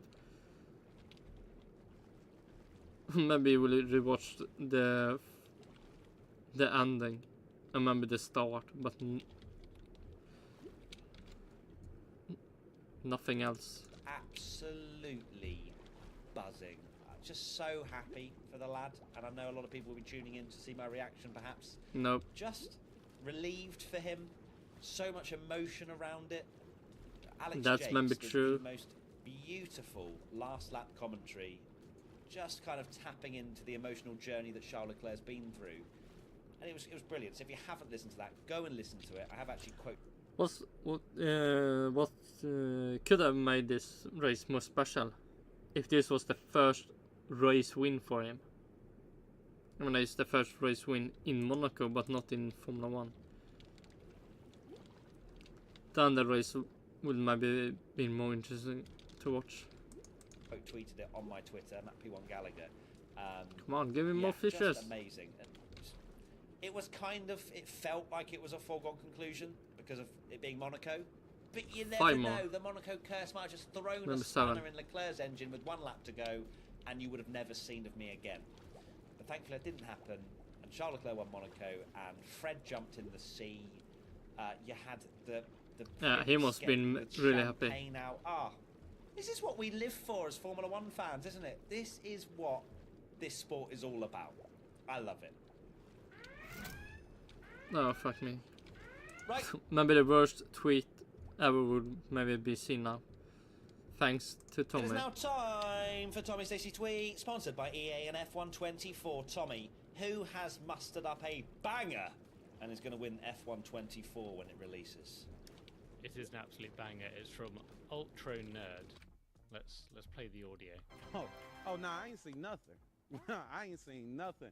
Matter of fact, I'm blind in my left eye and 43% blind in my right eye. I don't see much of nothing. A matter of fact, I can't even see you, sir. Yeah, that is a banger. If you watch the watch along, you'll know my reaction. I'll probably pop off in the podcast about it as well, about the FIA and their penalty points system. I still wonder if this Tommy's tasty tweet, well, a tweet, is just a joke, just telling that his taste is really bad. The tweet isn't tasty. It's everything but tasty. But this is on the money, big time.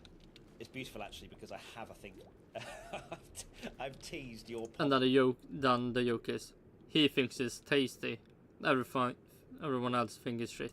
Off twice in this episode already. Oh wow! So we are expecting some serious juice coming out of you in the full race podcast. That's the strangest sentence I've ever said. But thanks, Tommy. We will see you soon. No. Right, thank you so much, everybody, for watching the funniest tweets to the Monaco Grand Prix. I am, of course, buzzing. I'm very tired. So yeah, the funniest 3 tweets of I don't know how many you event, whatever, but picked. Hopefully I was about to say, hopefully I've remembered everything that happened in the Monaco Grand Prix. Let's see, did he miss anything?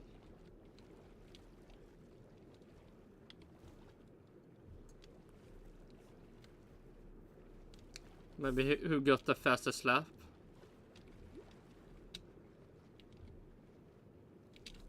Did Lewis Hamilton get that? Yeah, he did! Oh my god, you missed! Oh my god, what the fuck are you doing?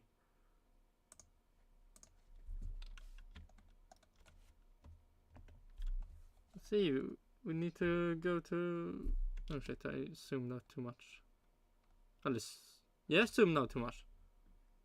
The fuck do I go? No.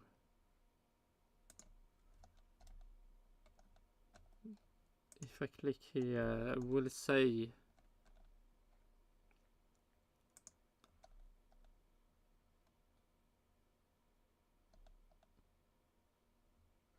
oh, it doesn't say, but he have the extra points for the fastest lap, and he got Max Schumacher had the record with Ferrari, and he passed that. So that's something I missed.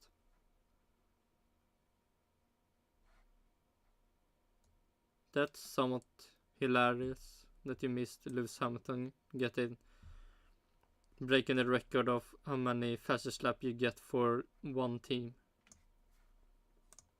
Hopefully I remembered lap 1. Oh shit. No. If you stuck through those 78 laps at home and didn't fall asleep, fair play to you, because it was a tough one. Big thanks to EA and F124 for sponsoring the series as always. No, I will not. Tweet, and we will see you very soon for our podcast as always. Driver ratings will be back this week, and lots more content. So subscribe, see you soon, lots of love. Bye! Charlotte Club 1, Monaco. Yay! Yeah, he missed that. Let's see, how many... Oh shit, go back. Still not got no more fishes, but until I get that, we have one thing, last thing to watch until I fucking end this. And that is the painful F1 dilemma now facing color signs. And will he go for Williams, where any new maybe joins? Who knows? I mean, I will be so happy if any new joins Williams. Amazed if people wanna join Williams and bring them back to being a top team, or at least like Aston Martin. They can maybe get podiums. They can get points every race, and I can start fighting for stuff.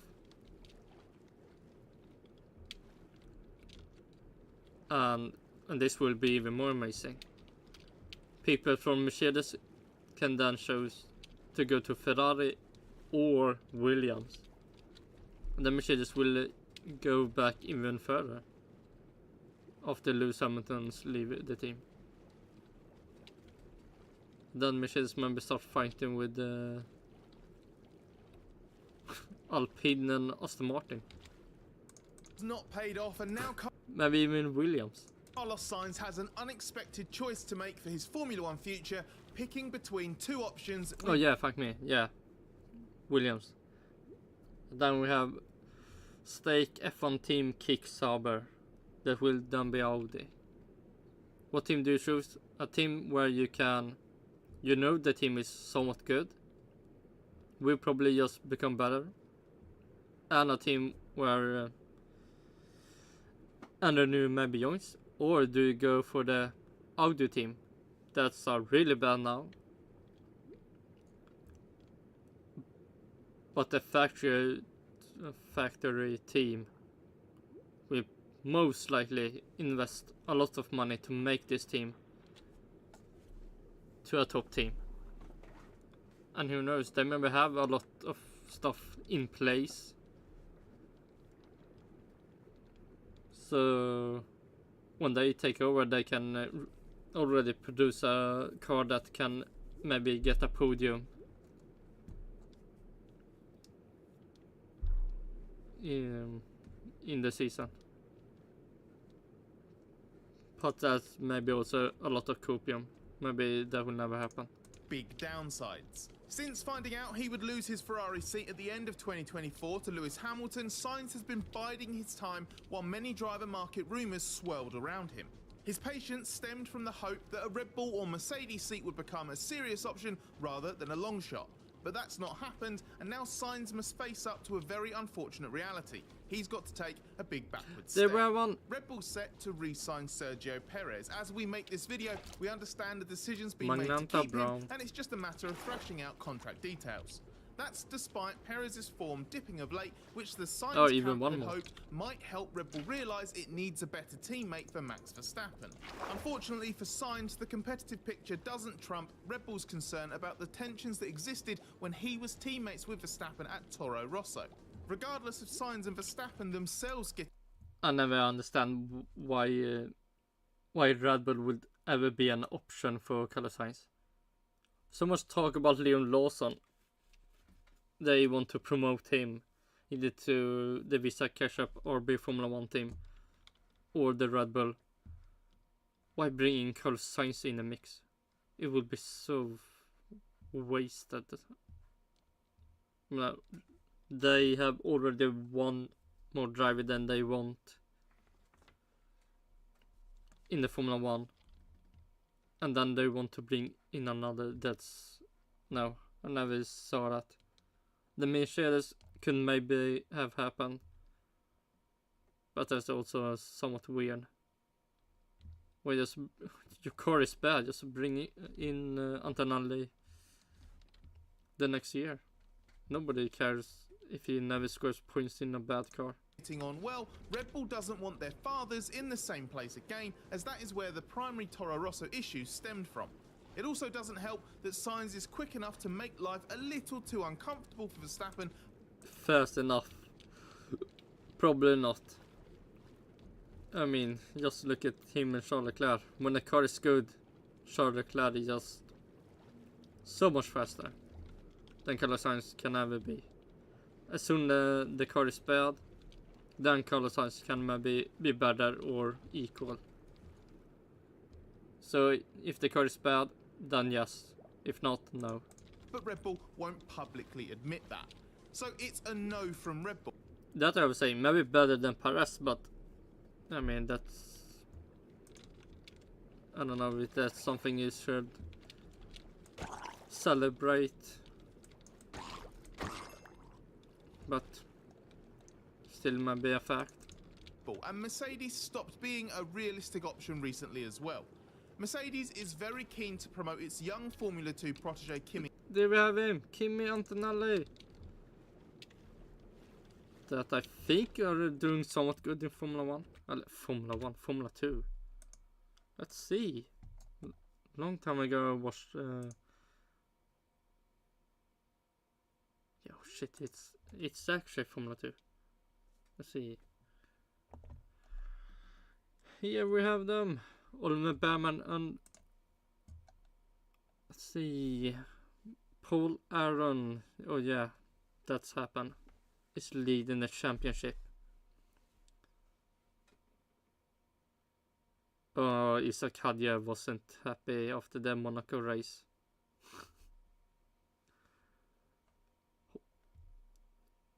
Zach O'Sullivan got a really nice win after after just maybe 1 or 2 laps leading the race. What do you say? Hadjar leads the half from the middle to almost the ending of the race, and Oliver Sullivan just passed him in the end because of the pit stop. Went so much better.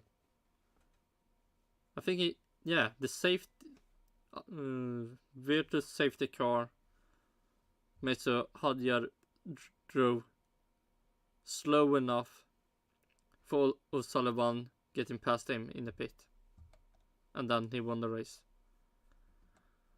But yeah, Antonelli, yeah, we have 48 points.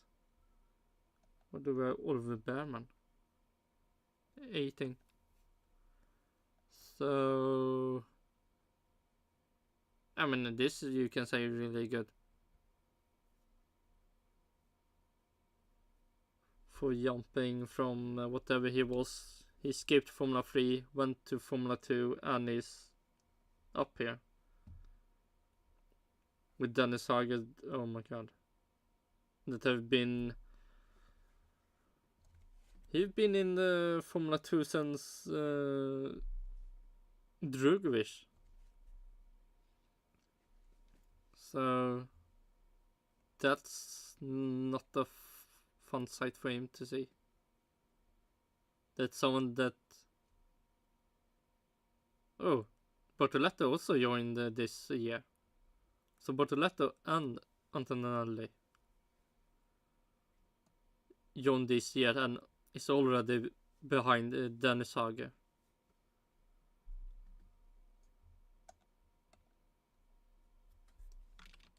Yeah, But back to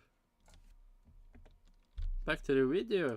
Antonelli straight into the works team next season, and as Antonelli is under contract, Mercedes does not need to stress making that decision. This means potentially waiting until deeper into the year to commit, and Sainz is quite rightly not willing to wait that long to find out if Mercedes has a place for him, especially as it would only be for one season, because by then it's highly likely his fallback options will all have disappeared too. We also learned recently that Mercedes' outlook had gone down poorly within the Sainz family, which felt that Carlos deserved to be taken more seriously as a prospect, and a medium to long-term prospect at that, and not expected to just wait around. With Red Bull opting against Sainz and Mercedes effectively timing itself out of the equation, it's decision time for Carlos, and unfortunately what's left is not befitting a driver of his quality at all. Oh, if Alpine removes Esteban Ocon, maybe Carlos Sainz can join Alpine for 1 year. Sainz's choice of where to go is more complicated than it should have been once it boiled down to this. It was expected by almost everybody that Sainz would join the Audi project at Sauber should his bid to hold out for a possible top seat prove futile. And he still might end up there, but there's another credible candidate in the mix. Williams' pursuit of Sainz is not the sudden development it was made out to be when reports emerged in Monaco of advanced negotiations between the two parties. It's already been months in the making. We've previously reported that Williams had outlined its long-term plans to Sainz a while ago and continued to make compelling pitches. But we must admit, Williams was always framed as a wildcard. It felt like due diligence from Sainz's management, along with speaking to the Renault Works team Alpine and even Haas. The only option not on the table is RB, despite its competitiveness, because Sainz has no interest in going back to the Red Bull Junior team. Now Williams has emerged as more than just scoping out all options, and isn't that somewhat interesting? I mean, I can understand why you wouldn't want to go back to that team, but they are the best team between the bottom team. Team boss James Vowles is a big reason why.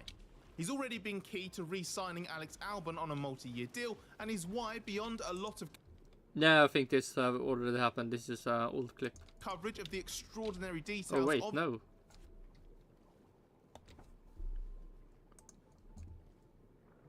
No, it's 15 hours old clip.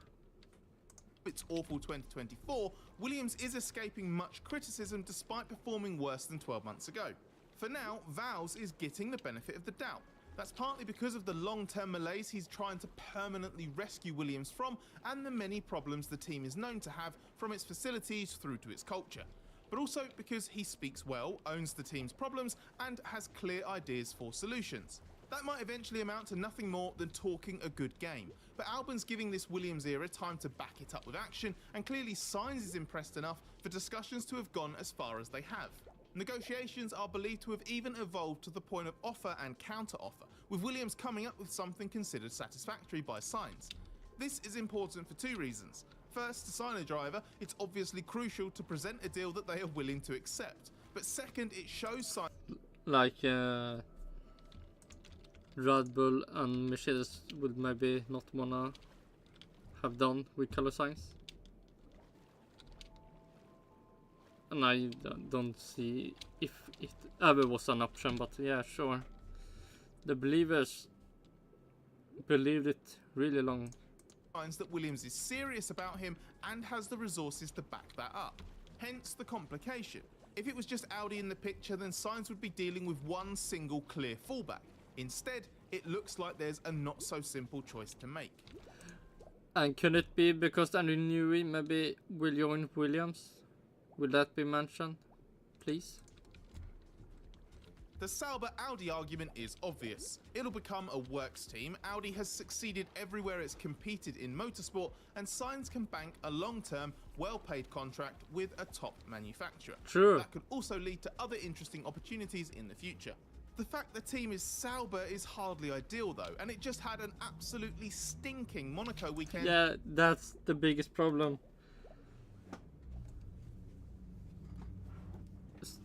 This Sauber, Audi joining should have happened 2023. So the 2022 too hype of being so good at the start would maybe have made the deal so easy. A little more easily.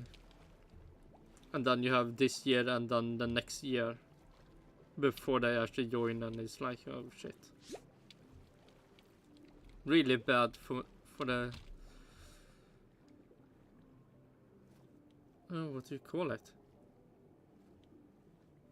You're marketing your entrance really bad with having the team you trying to buy looking so bad. And not looking bad, they also have this fucking casinos. Oh my god. Promotion on the car. And this green stuff for the kick is like... It's the yoke team. They are bad. They look... I mean, what to say? It's nothing... it's a clown show. And also it makes so much... much worse when you know that Andretti can't get into Formula 1, and then you have stake F1 team Kick Sauber. F1 team. Let's see. Is it F1 team? It must be. Then we have Visa Cash App Formula 1 team. Where do we have the... Give me...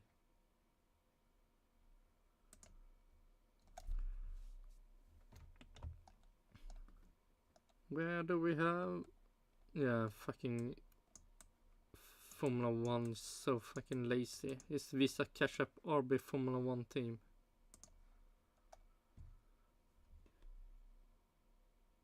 See, Visa Cash App RB Formula 1 team. Is this really so hard just to write it down here also?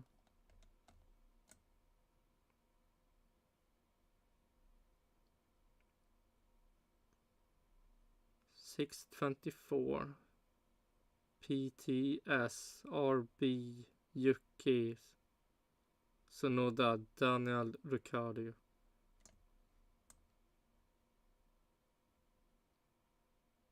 $82.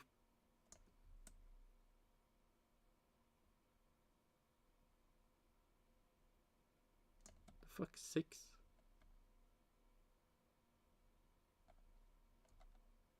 Oh, they're on 6th place with 24 points. 8th place, 2 points.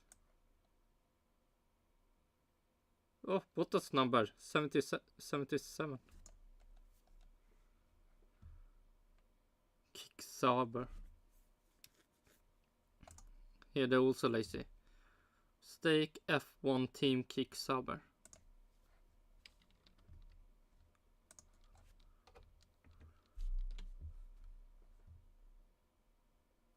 Yeah.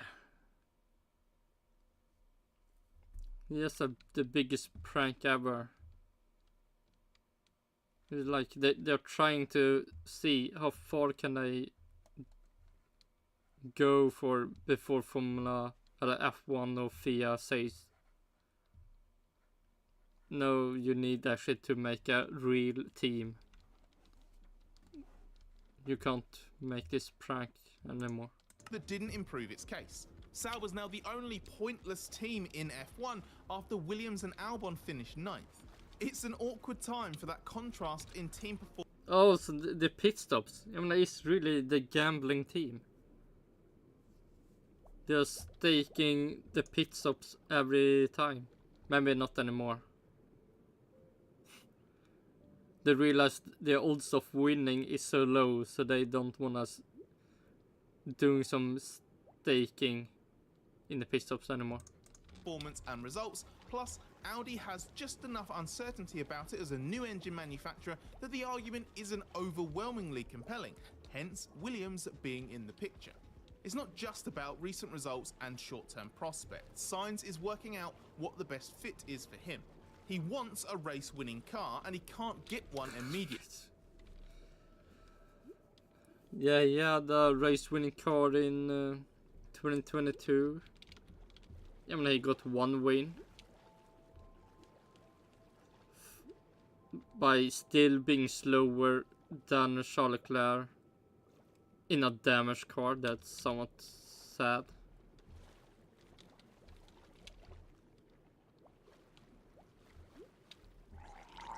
So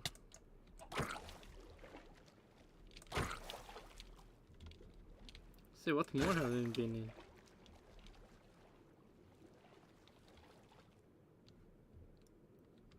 You could say maybe missed an opportunity to win a race when Pete Gasly was in Toro Rosso, must be.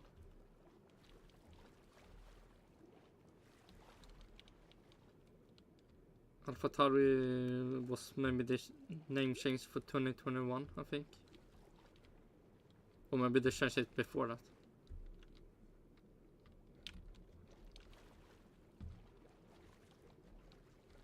So for one, I mean, Perez, you could say also have a winning car. The problem is you need to also win with that. If you don't, why focusing on having a race-winning car if you more or less will not win with it? Just a waste of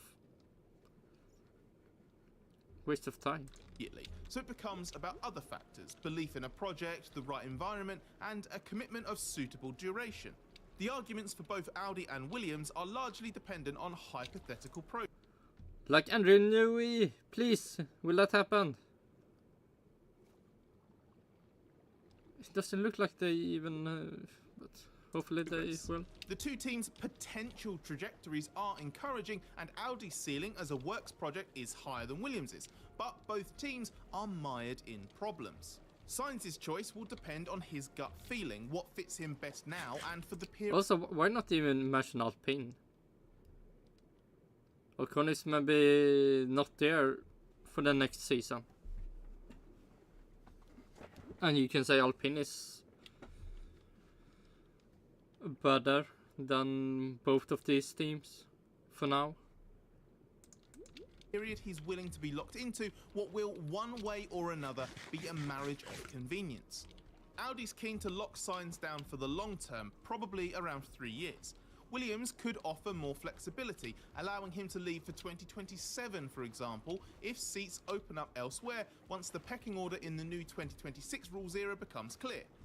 It depends what Sainz wants, and we'll know soon enough. He's waiting for the door to Red Bull to be absolutely 100%. It will never happen. Carlos Sainz, stop dreaming. It will never happen. Closed before he decides. So once the Perez deal is absolutely official and done, the final cases for Audi and Williams will be presented to Sainz, and then he's expected to decide very swiftly.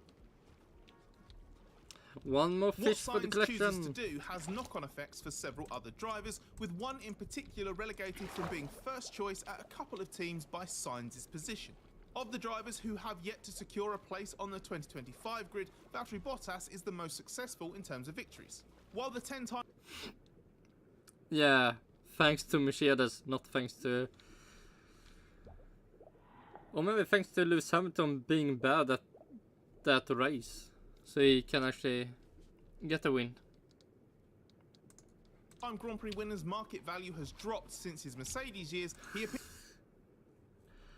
I mean, I would say his market value dropped a lot when he was in Mercedes. I mean, that bowling he did with Max and Perez and Norris and half of the grid. In, I don't know what race that was. His bad defense against Max Verstappen in a Mercedes almost the whole season in 2021. I think the same season he did one time a really good defense, and it was against Lewis Hamilton. So, jag menar, does that make a good argument for his value? Probably not.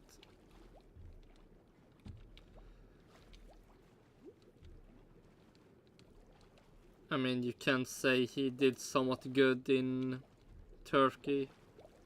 I think it was the last race he won. But man, his market value. Oh my god, the most depressing that you can actually say about that. He was almost beaten by George Russell. First race George Russell was in the Mercedes. And he was almost the one that won the race. That wouldn't look good for him.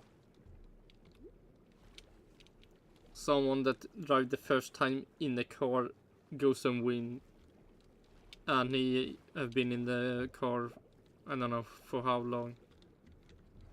Didn't win. Man, his value will have dropped so hard before 2021 done. So, I mean, yeah, I have 10 race wins, sure. And Ricardo have also some race wins. Where do we have Daniel Ricciardo? 8 wins. And just look what he did in McLaren. Almost depressing to see that. And then you see Oscar Piastri. Up there. Closed with the Norris.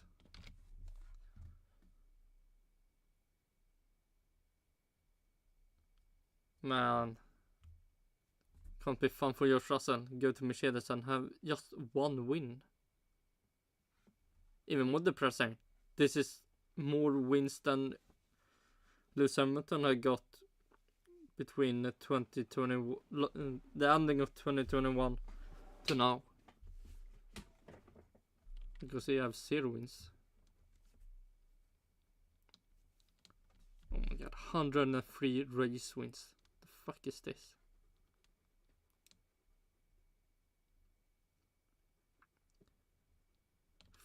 $40 wins. Do Max Verstappen need to be close? How many more?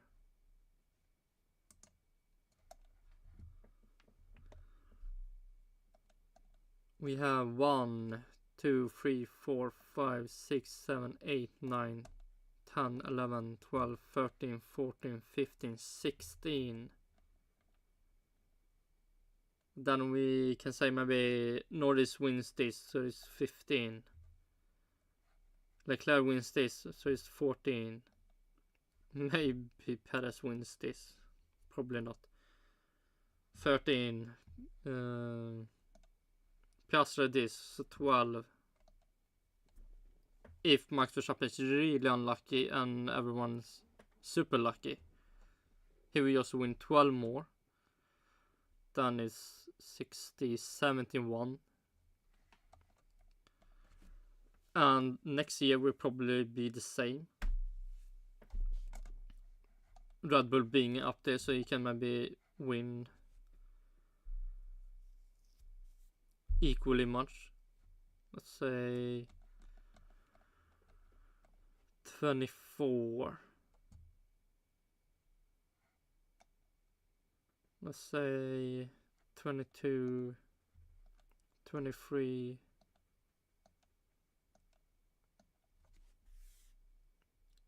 So 20 more races.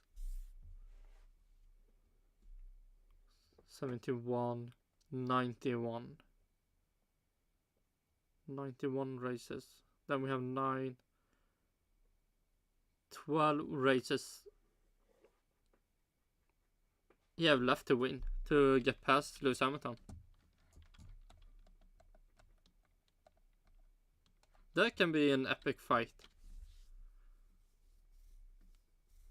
And then it ends up Lewis Hamilton never wins anything anymore.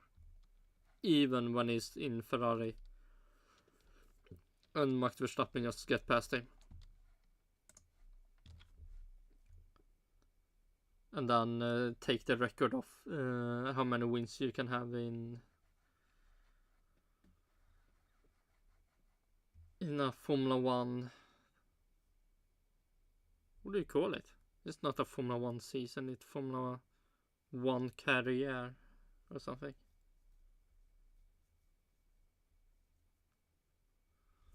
Let's Grand Prix winner's market value has dropped since his Mercedes years. He appears to be well placed to land a seat somewhere.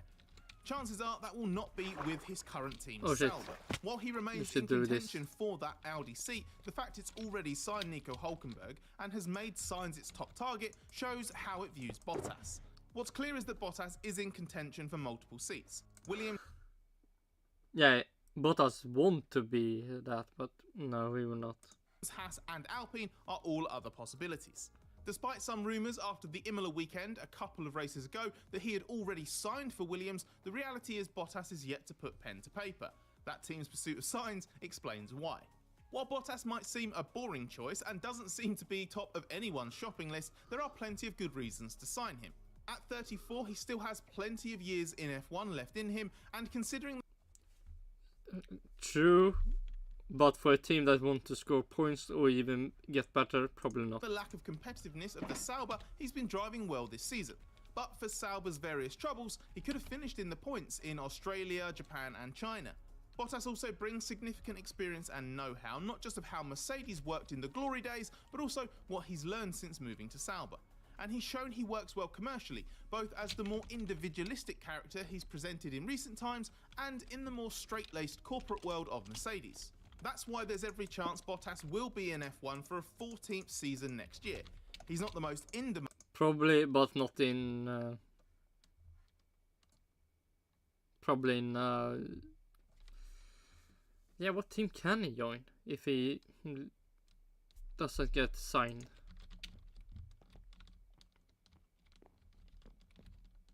I mean, if Carlos Sainz go to Audi or Sauber,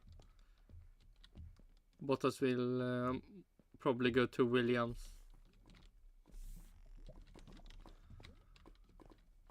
Let's see. If Carlos Sainz goes to Williams,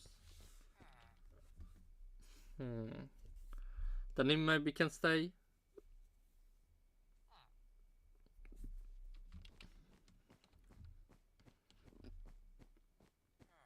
But do we want to stay? Then we can get and drive for Haas. Driver, so he doesn't seem to be in a position to completely dictate his future, but he should slot in somewhere once Sainz kicks off a chain reaction. Bottas and Esteban Ocon are the most likely movers after Sainz, but there's also Yuki Tsunoda to consider. As we explained in our video outlining the Perez Red Bull situation, Tsunoda's got no serious long-term Red Bull future, so his management is looking at alternatives. Tsunoda's believed to have been touted to Alpine and to be of serious interest to Haas, which seems a more likely prospect for a move. Tsunoda's end goal in F1 is probably a Honda-backed Aston Martin seat. That doesn't look immediately available. I hope it will. I hope Lance Stroll just leaves, and when Honda joins Aston Martin, Tsunoda can be there and celebrate with Alonso. But could open up in 2027 or 2028. It would be a big long-term play to commit to, but if so, keeping himself in the game is vital. So this is the bottom line. Whoever Sainz picks, it's then Bottas versus Ocon versus probably Tsunoda for seats at either Williams or Sauber, plus Haas and Alpine. Ocon's not going to stay with the Renault team. His bridge seems to be burned there, especially after his Monaco lunge on teammate Pierre Gasly, who is set to be retained. So Ocon's looking at either Haas, which there have been conversations with, or maybe whichever of Sauber and Williams Sainz eventually snubs. Bottas is in play everywhere, but how much choice he has depends on whether Tsunoda really becomes available or not. There's room for all these drivers to find a home on the 2025 grid, but where they end up is still very uncertain. Oh shit, that was that. And now we just finish up where all the fishes will go, and then we can end it. Yeah, the black Lewis Hamilton. Still not have the purple one. Let's see, do we have black? Nope. So we have the blue Lewis Hamilton, the brown Lewis Hamilton, the orange Lewis Hamilton, the pink Lewis Hamilton, the red Lewis Hamilton, and now the black Lewis Hamilton. Hopefully we get a purple one.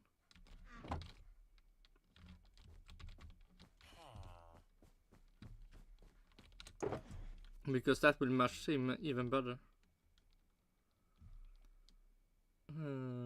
Clayfish, Dasher, Lockfish, Flopper. And then we remove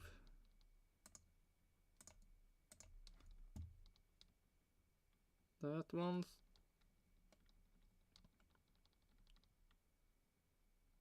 Oh, we can take all the flopper and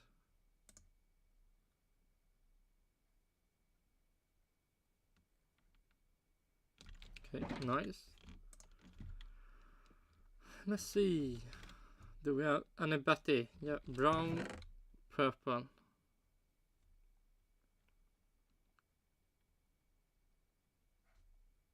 Nice. One added for the collection. Any more Betty?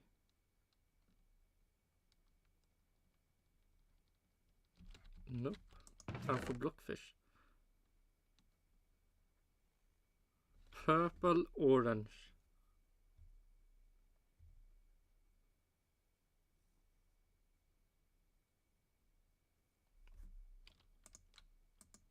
One more added for the collection. Gray, green.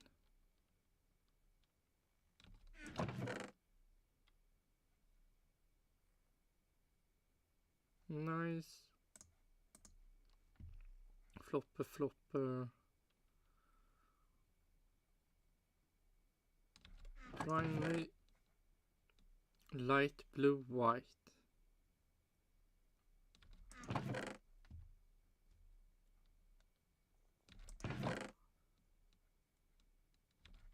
Fucking light.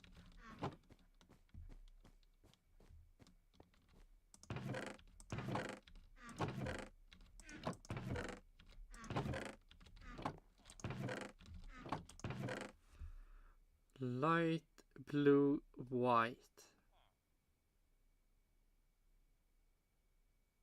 God damn it.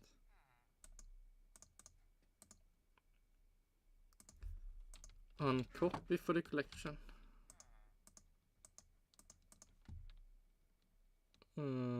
Magenta blue.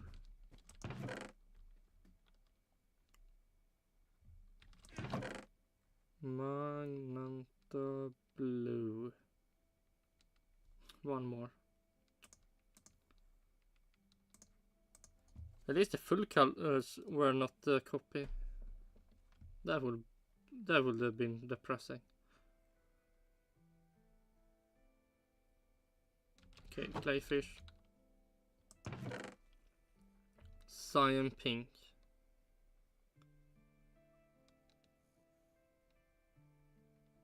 Nope. Then we have... Oh shit! One more.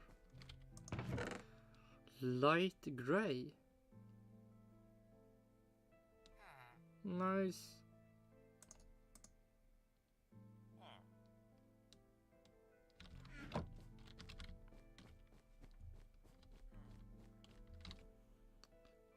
Clayfish. Purple, light blue. Fuck me. Purple, light blue.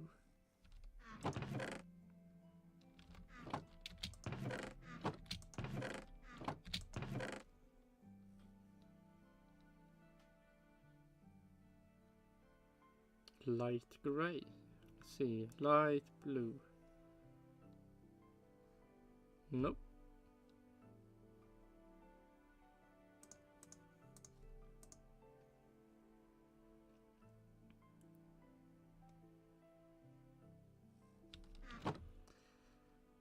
And then the dasher.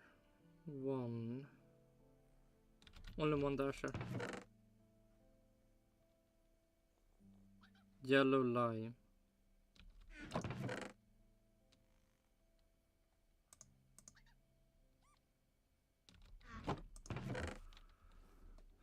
Lime, purple.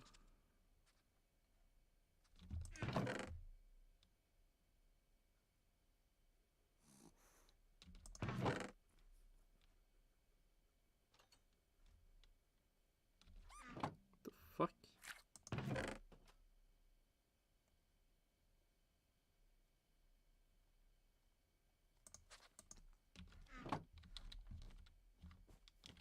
Do we have a zombie ping then?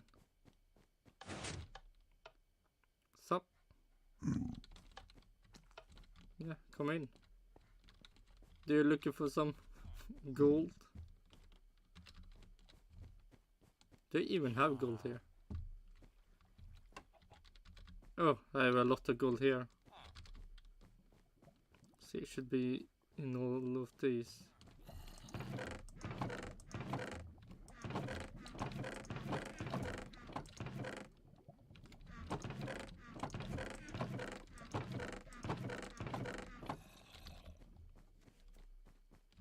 So over there you can go and take some gold.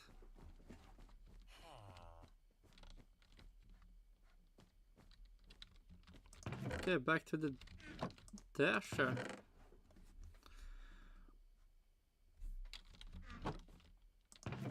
No, it's time for the flopper and the dasher already been done. Black.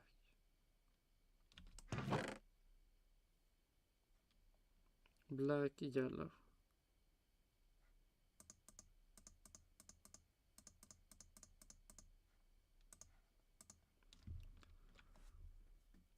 Purple, black.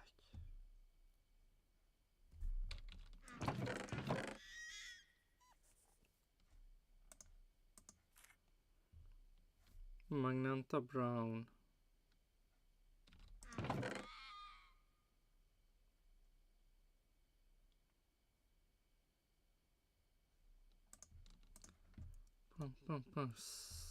Cyan brown.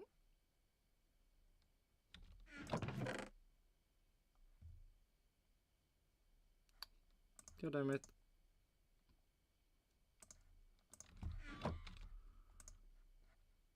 But this is looking good. Just 3 copies for now. Purple lime.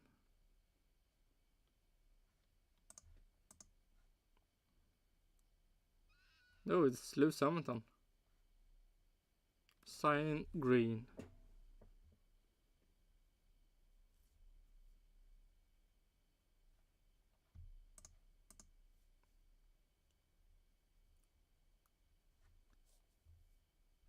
Do we have lime on his helmet?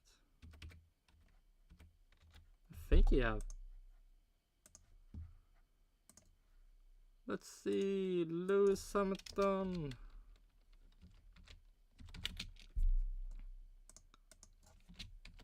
Helmet. Oh my god.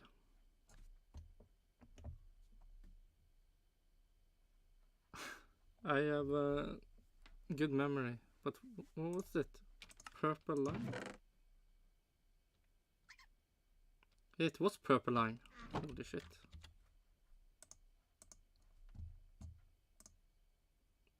Apparently he have either purple or lime. And this is, well, you can say purple lime. And here we have more purple lime, but huh. Interesting. Oh shit. Back to that. Purple orange.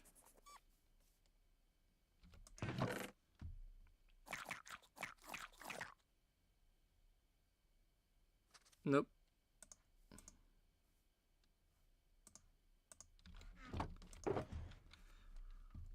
Okay. 4 copies.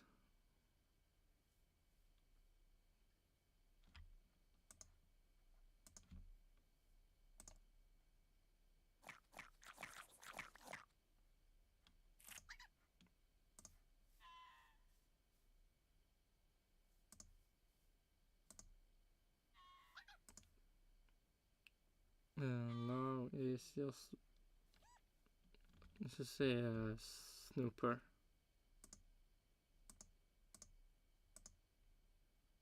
Oh no, we had, fuck me, I knew it.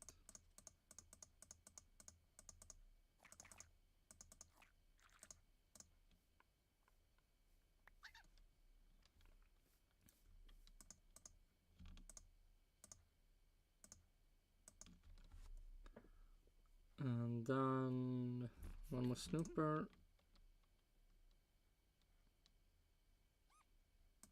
Spotted, stripy.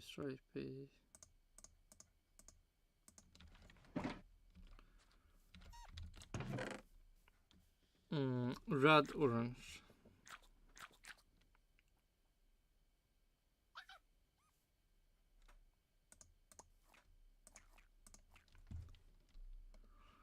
Pink, orange.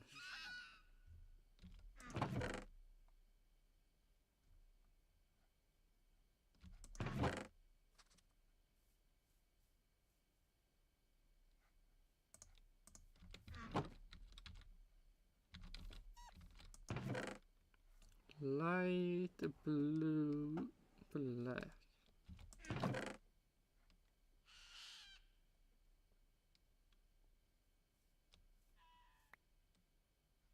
Somewhat good that having this place near the foxes, so you can hear them. Light blue, black.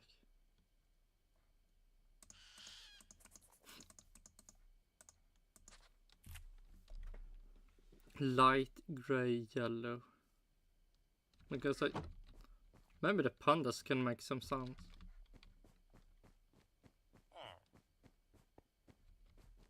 The Strider will probably not make sounds. Let's hear.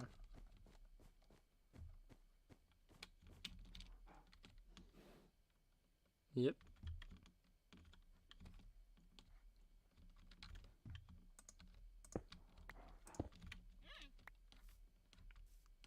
I mean, they'll make somewhat sounds.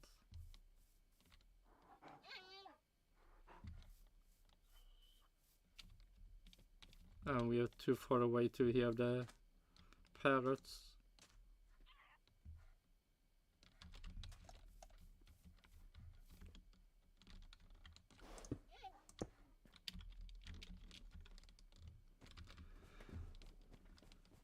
And how much do the cows make?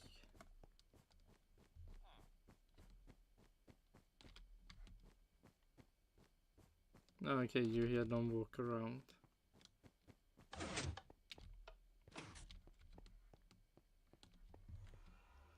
So is that probably the only thing you will hear from them?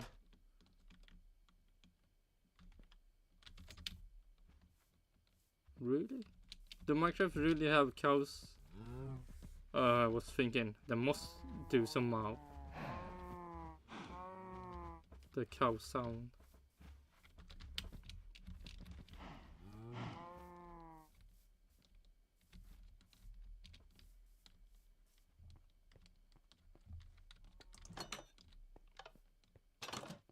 But the foxes sounds is more fun. Let's see, how is it doing?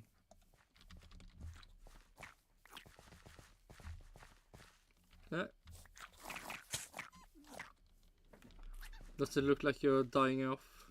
At least for now.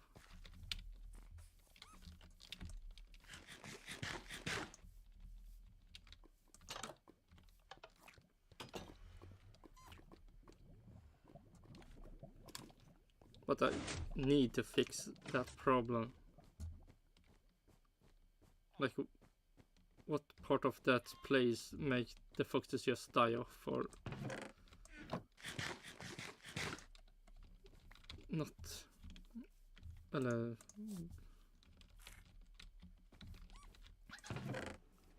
Not being in the air anymore. Light gray, yellow. I mean, all this, they're eating, they're shouting, they're screaming, they're... Oh my god. That's that animal that you maybe should have. Goats. That you can hear them all the different screams. Light gray, yellow.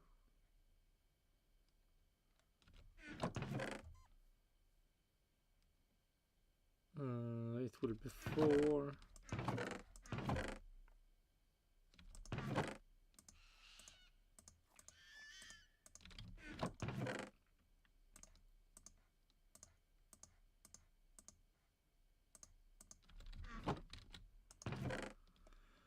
Magenta line.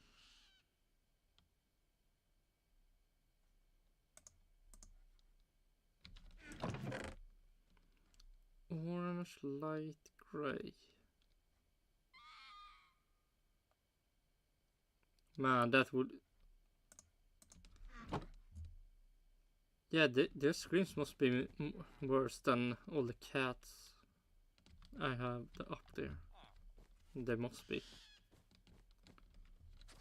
But I never hear the Minecraft ghost scream in Minecraft. Only on video, not in when playing myself. Oh fuck me, getting all the different screaming ghosts and horns, and man, that would be so annoying. Orange, light blue.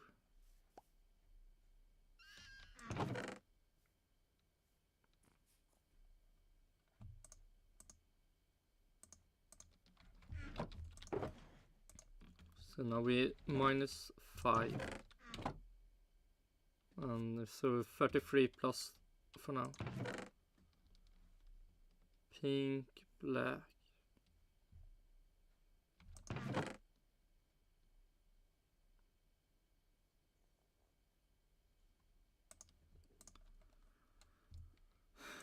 I wonder what I will do after collecting all these fishes.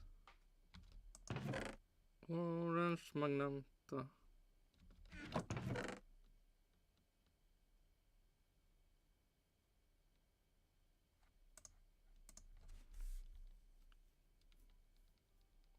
That I will maybe do. Finish off all the other rooms. Make it so the rabbits, the white foxes have their own place.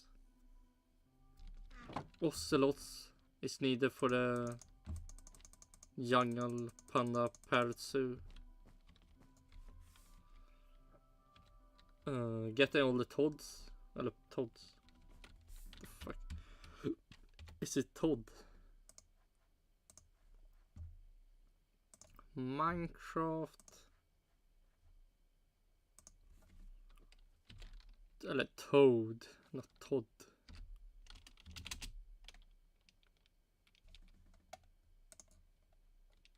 Oh, they're just saying frog.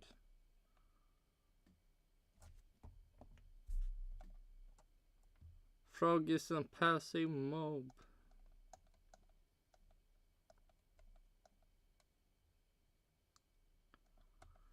Let's see, I need to be on cold.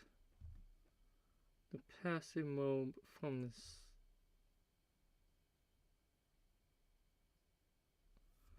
Okay, I need to find that swamp.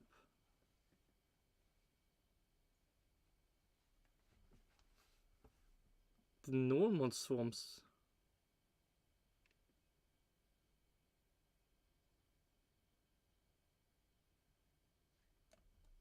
Now I wanna know.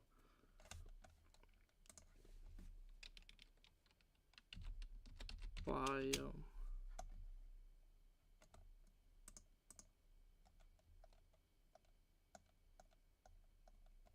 Do the old swamp still exist? Oh fuck me, so much different oceans. Meadow, cherry grove. I want swamp. Forest, flower forest, taiga, old growth pine taiga, old growth spruce taigas. Okay, who cares? Swamp. I want swamp. There, swamp. Mangrove swamp. Okay. Okay, now I see that the old swamp still exists. Now I wanna know, will you still get an orange from a normal swamp than a mangrove swamp?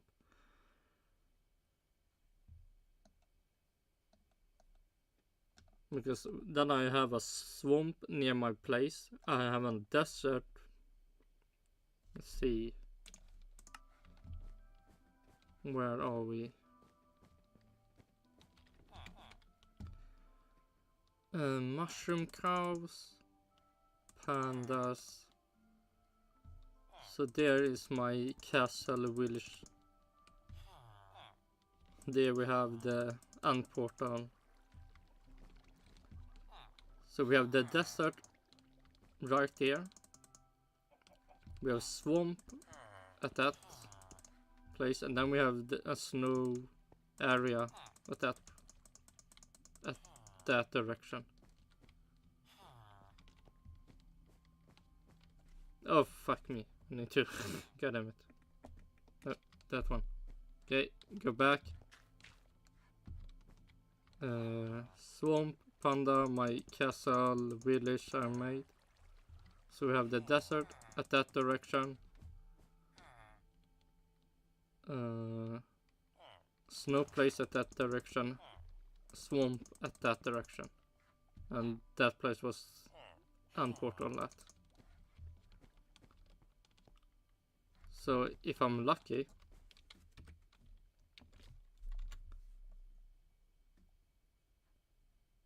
where do we have it?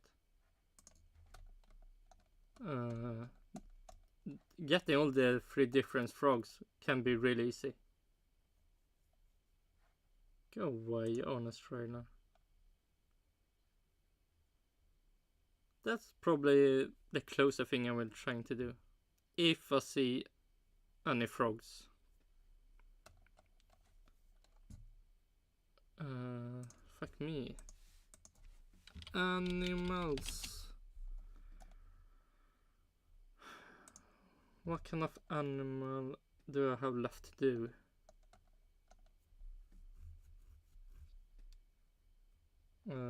Have all the foxes.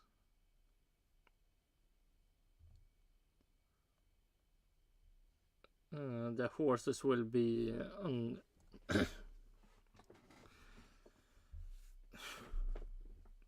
maybe one day,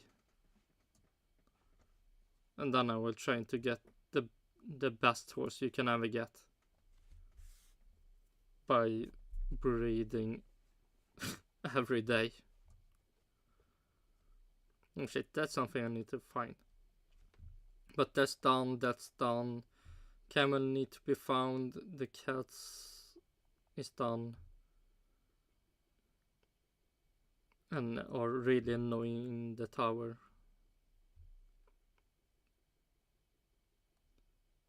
Okay, chickens, cow, we don't care about. Donkey I have. That I need to fix. And that will be... So probably the frogs first, then the goats. Hoglins I somewhat have, but in another there will be just zombies in the real world. Horses will be after the goats. Llamas I could maybe do before even the frog. I have that. I have not done that. Ocelot, that's something also. Llamas and ocelot. That is done. That we don't care. That's done. That's don't we care. Sniffer is something. Strider I have. And yeah, that's the frog. Okay, train llama, sure. Turtle I have. And that will be a future thing. The wolf. Getting all the different wolves.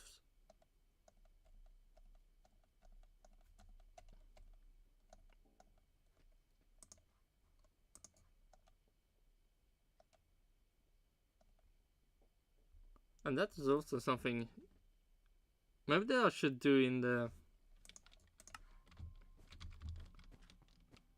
deep slate area that I have not done anything about. Oh shit, not even place going up.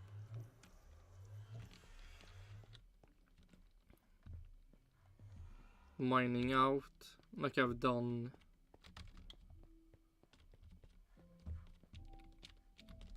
Oh no, you can't see it here.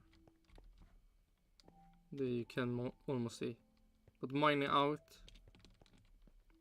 Oh my fuck me. Doing this in deep slate, this will be a nightmare. Disgusting. But doing something like that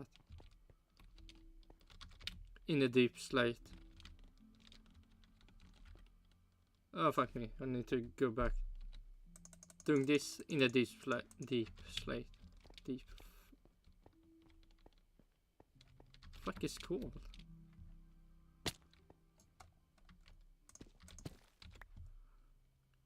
Deep slate is deep slate.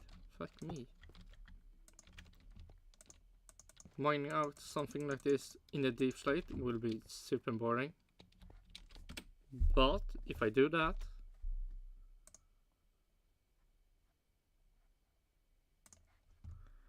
then I can maybe have a cave spider and like all the monsters in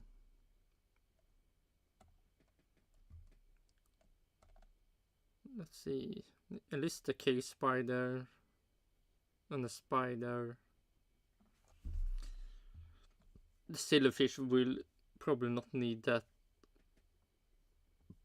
much of a room, and the mites.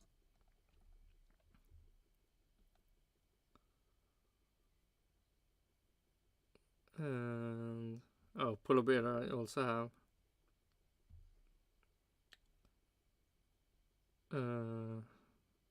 I mean, I'm collecting salmon, so I can place them down.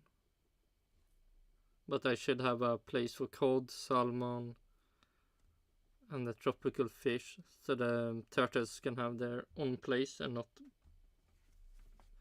having all the fishes in that place also. But what more? No, creeper is nothing I want to have. Sea pickles. Do you wanna go to the zoo and see some sea pickles?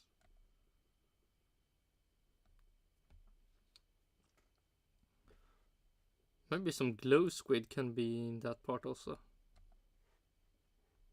Oh, bats. That's something I need to have.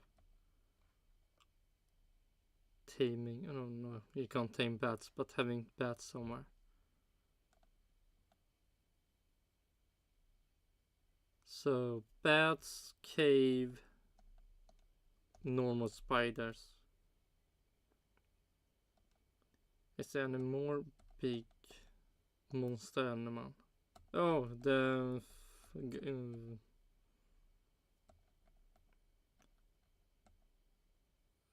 what's called?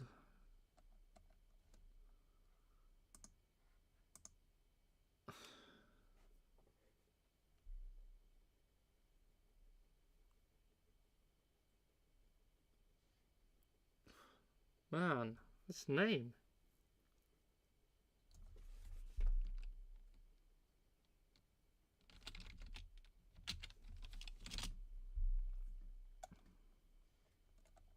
Ancient city. Okay, nice. Will we get some information about where do we have that block?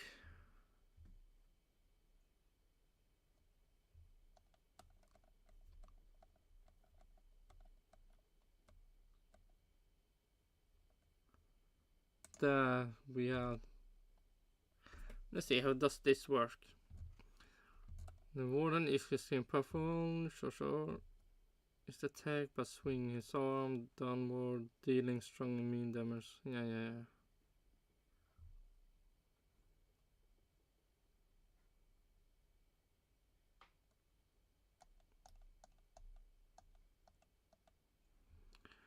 Warning, do not use standard mob spawning, sure. They're instead spawned when a play activated, yeah.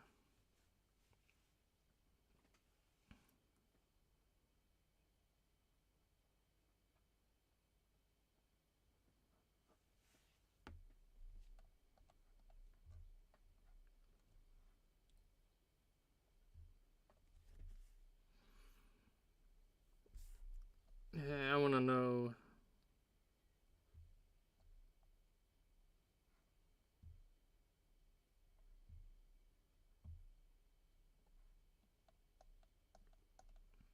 When do they leave?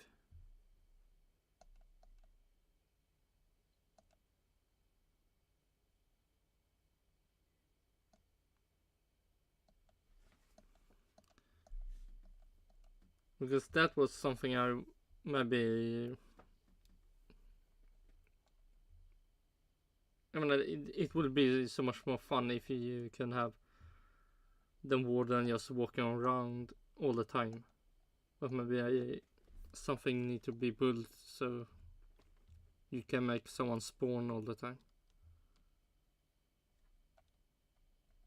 After 60 seconds of being calm and not detecting any vibration or sniffing any mobs, the warden bursts back.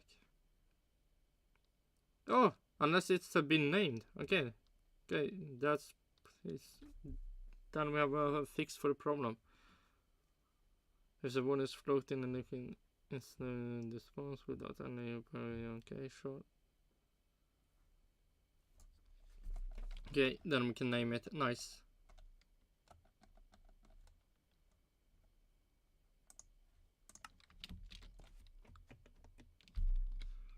Then we have 4 different creatures we can dig a hole for in deep slate. That will be fun.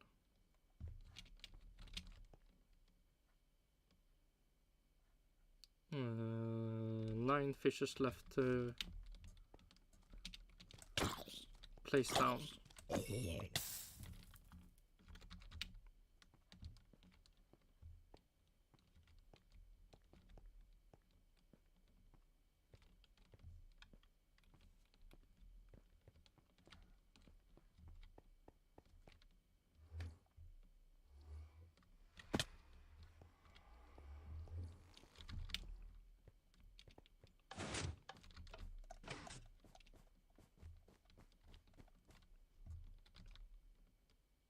Snooper, light blue brown.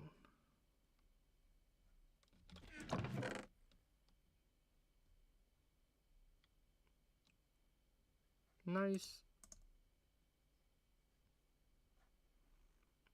Light blue cyan. Nice. Magenta orange.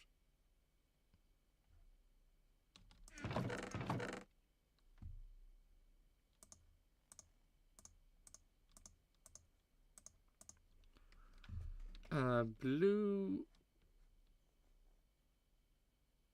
Oh, fuck me, he's stripy. That was spotty, fuck me. Light blue cyan.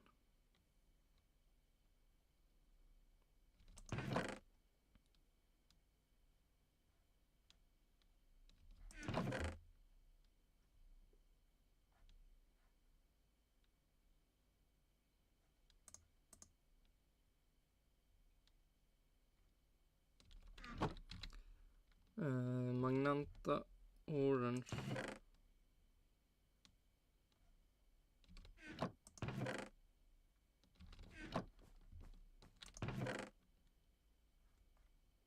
God damn it.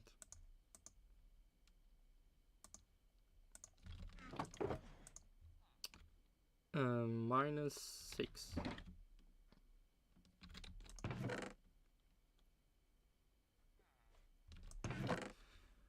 blue, orange.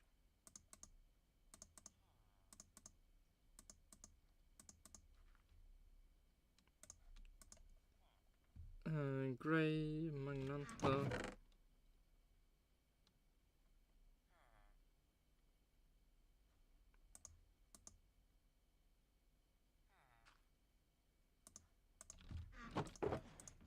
-7.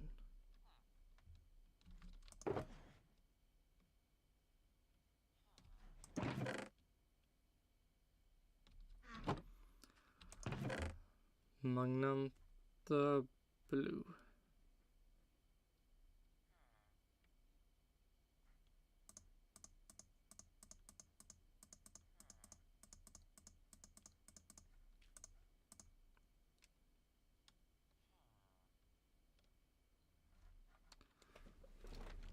Purple, magenta.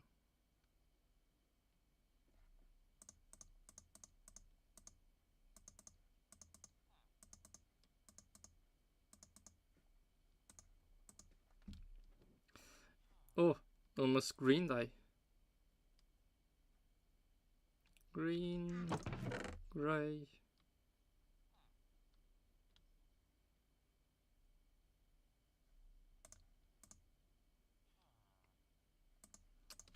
Oh, we have green, gray, cyan, white.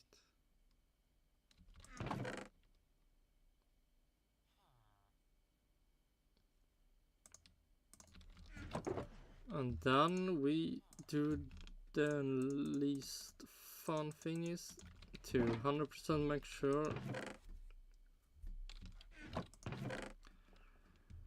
I did the right thing. Light blue, white. We go through everyone again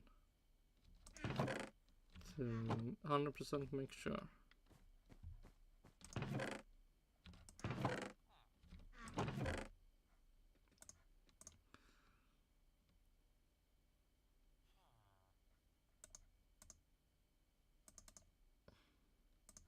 Yes.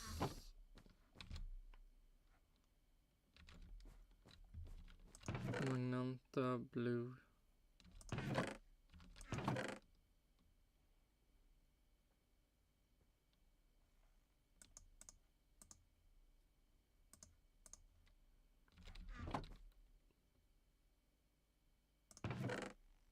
Cyan brown.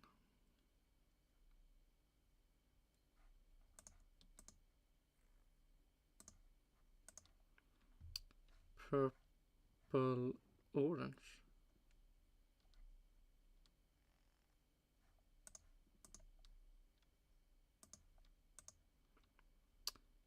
Orange, light blue.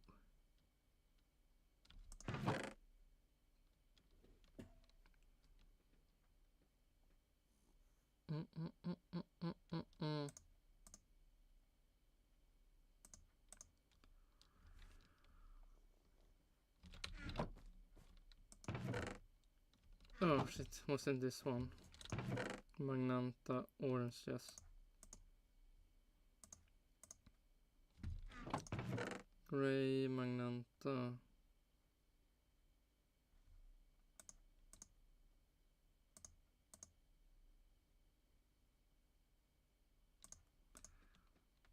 Green, gray.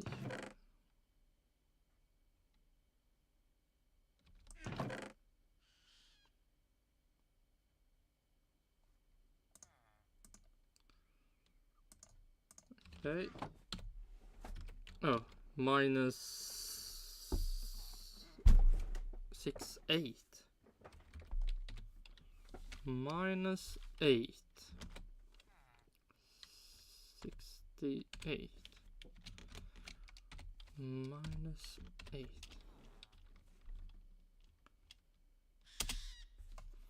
So now we have 1,268 fishes collected.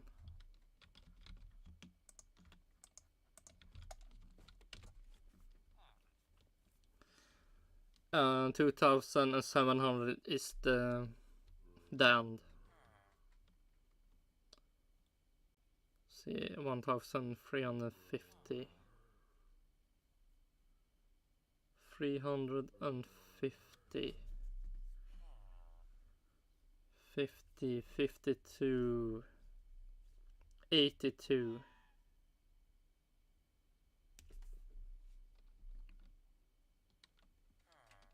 So we need 82 more to get equal to the half.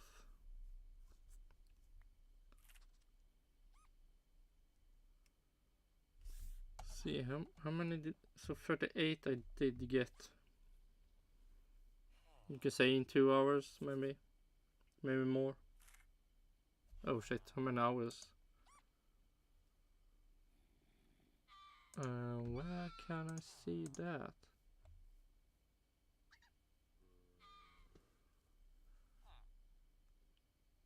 Yeah, 3 hours. So 3 hours 38. So could be tomorrow.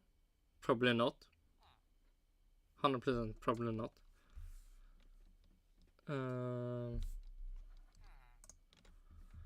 So not tomorrow. Or you can say today, but it's tomorrow. At least for me, in my hand.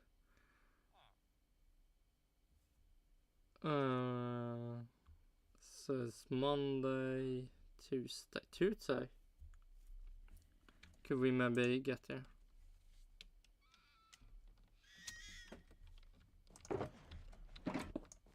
So let's.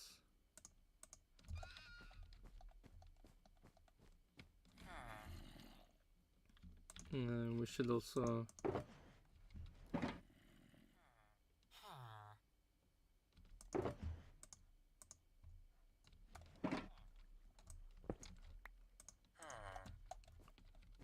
Oh wait, we should take that back, and we should make some more buckets.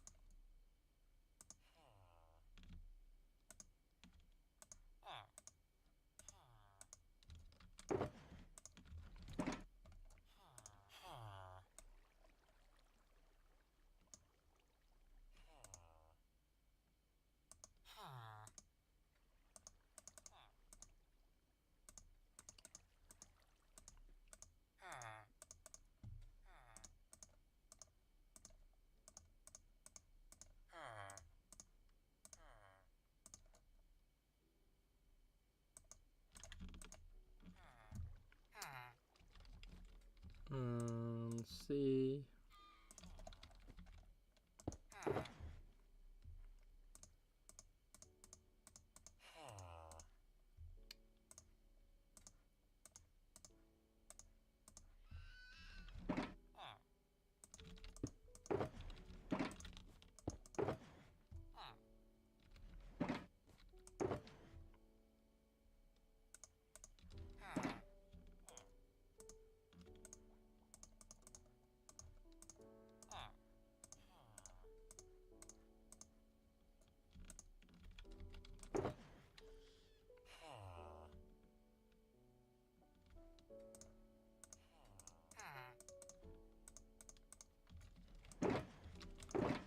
We put some buckets there.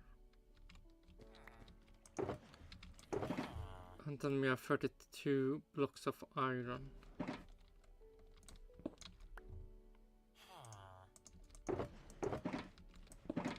So for now, we are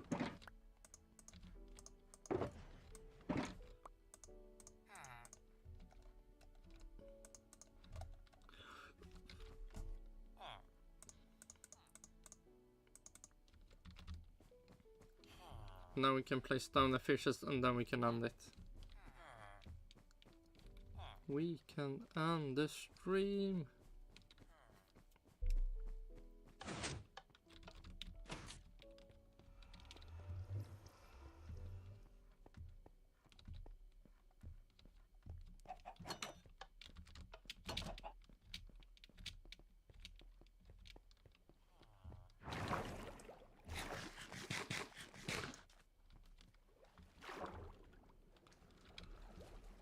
No, too many.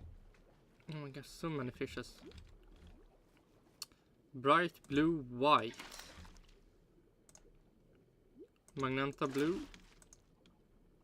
cyan brown, purple orange, orange light blue, magenta orange, grey magenta, green grey.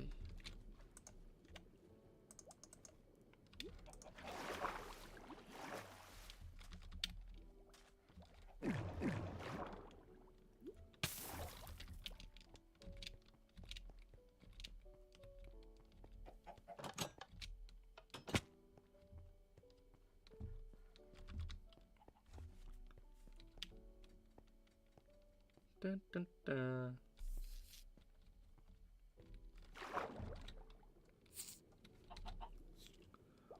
Swimming out, swimming up,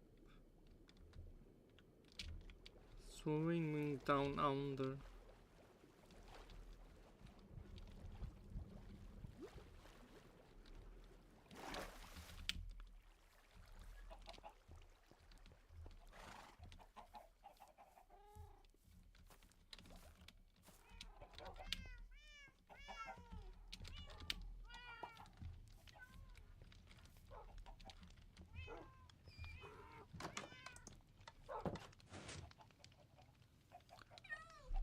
Um, 1268.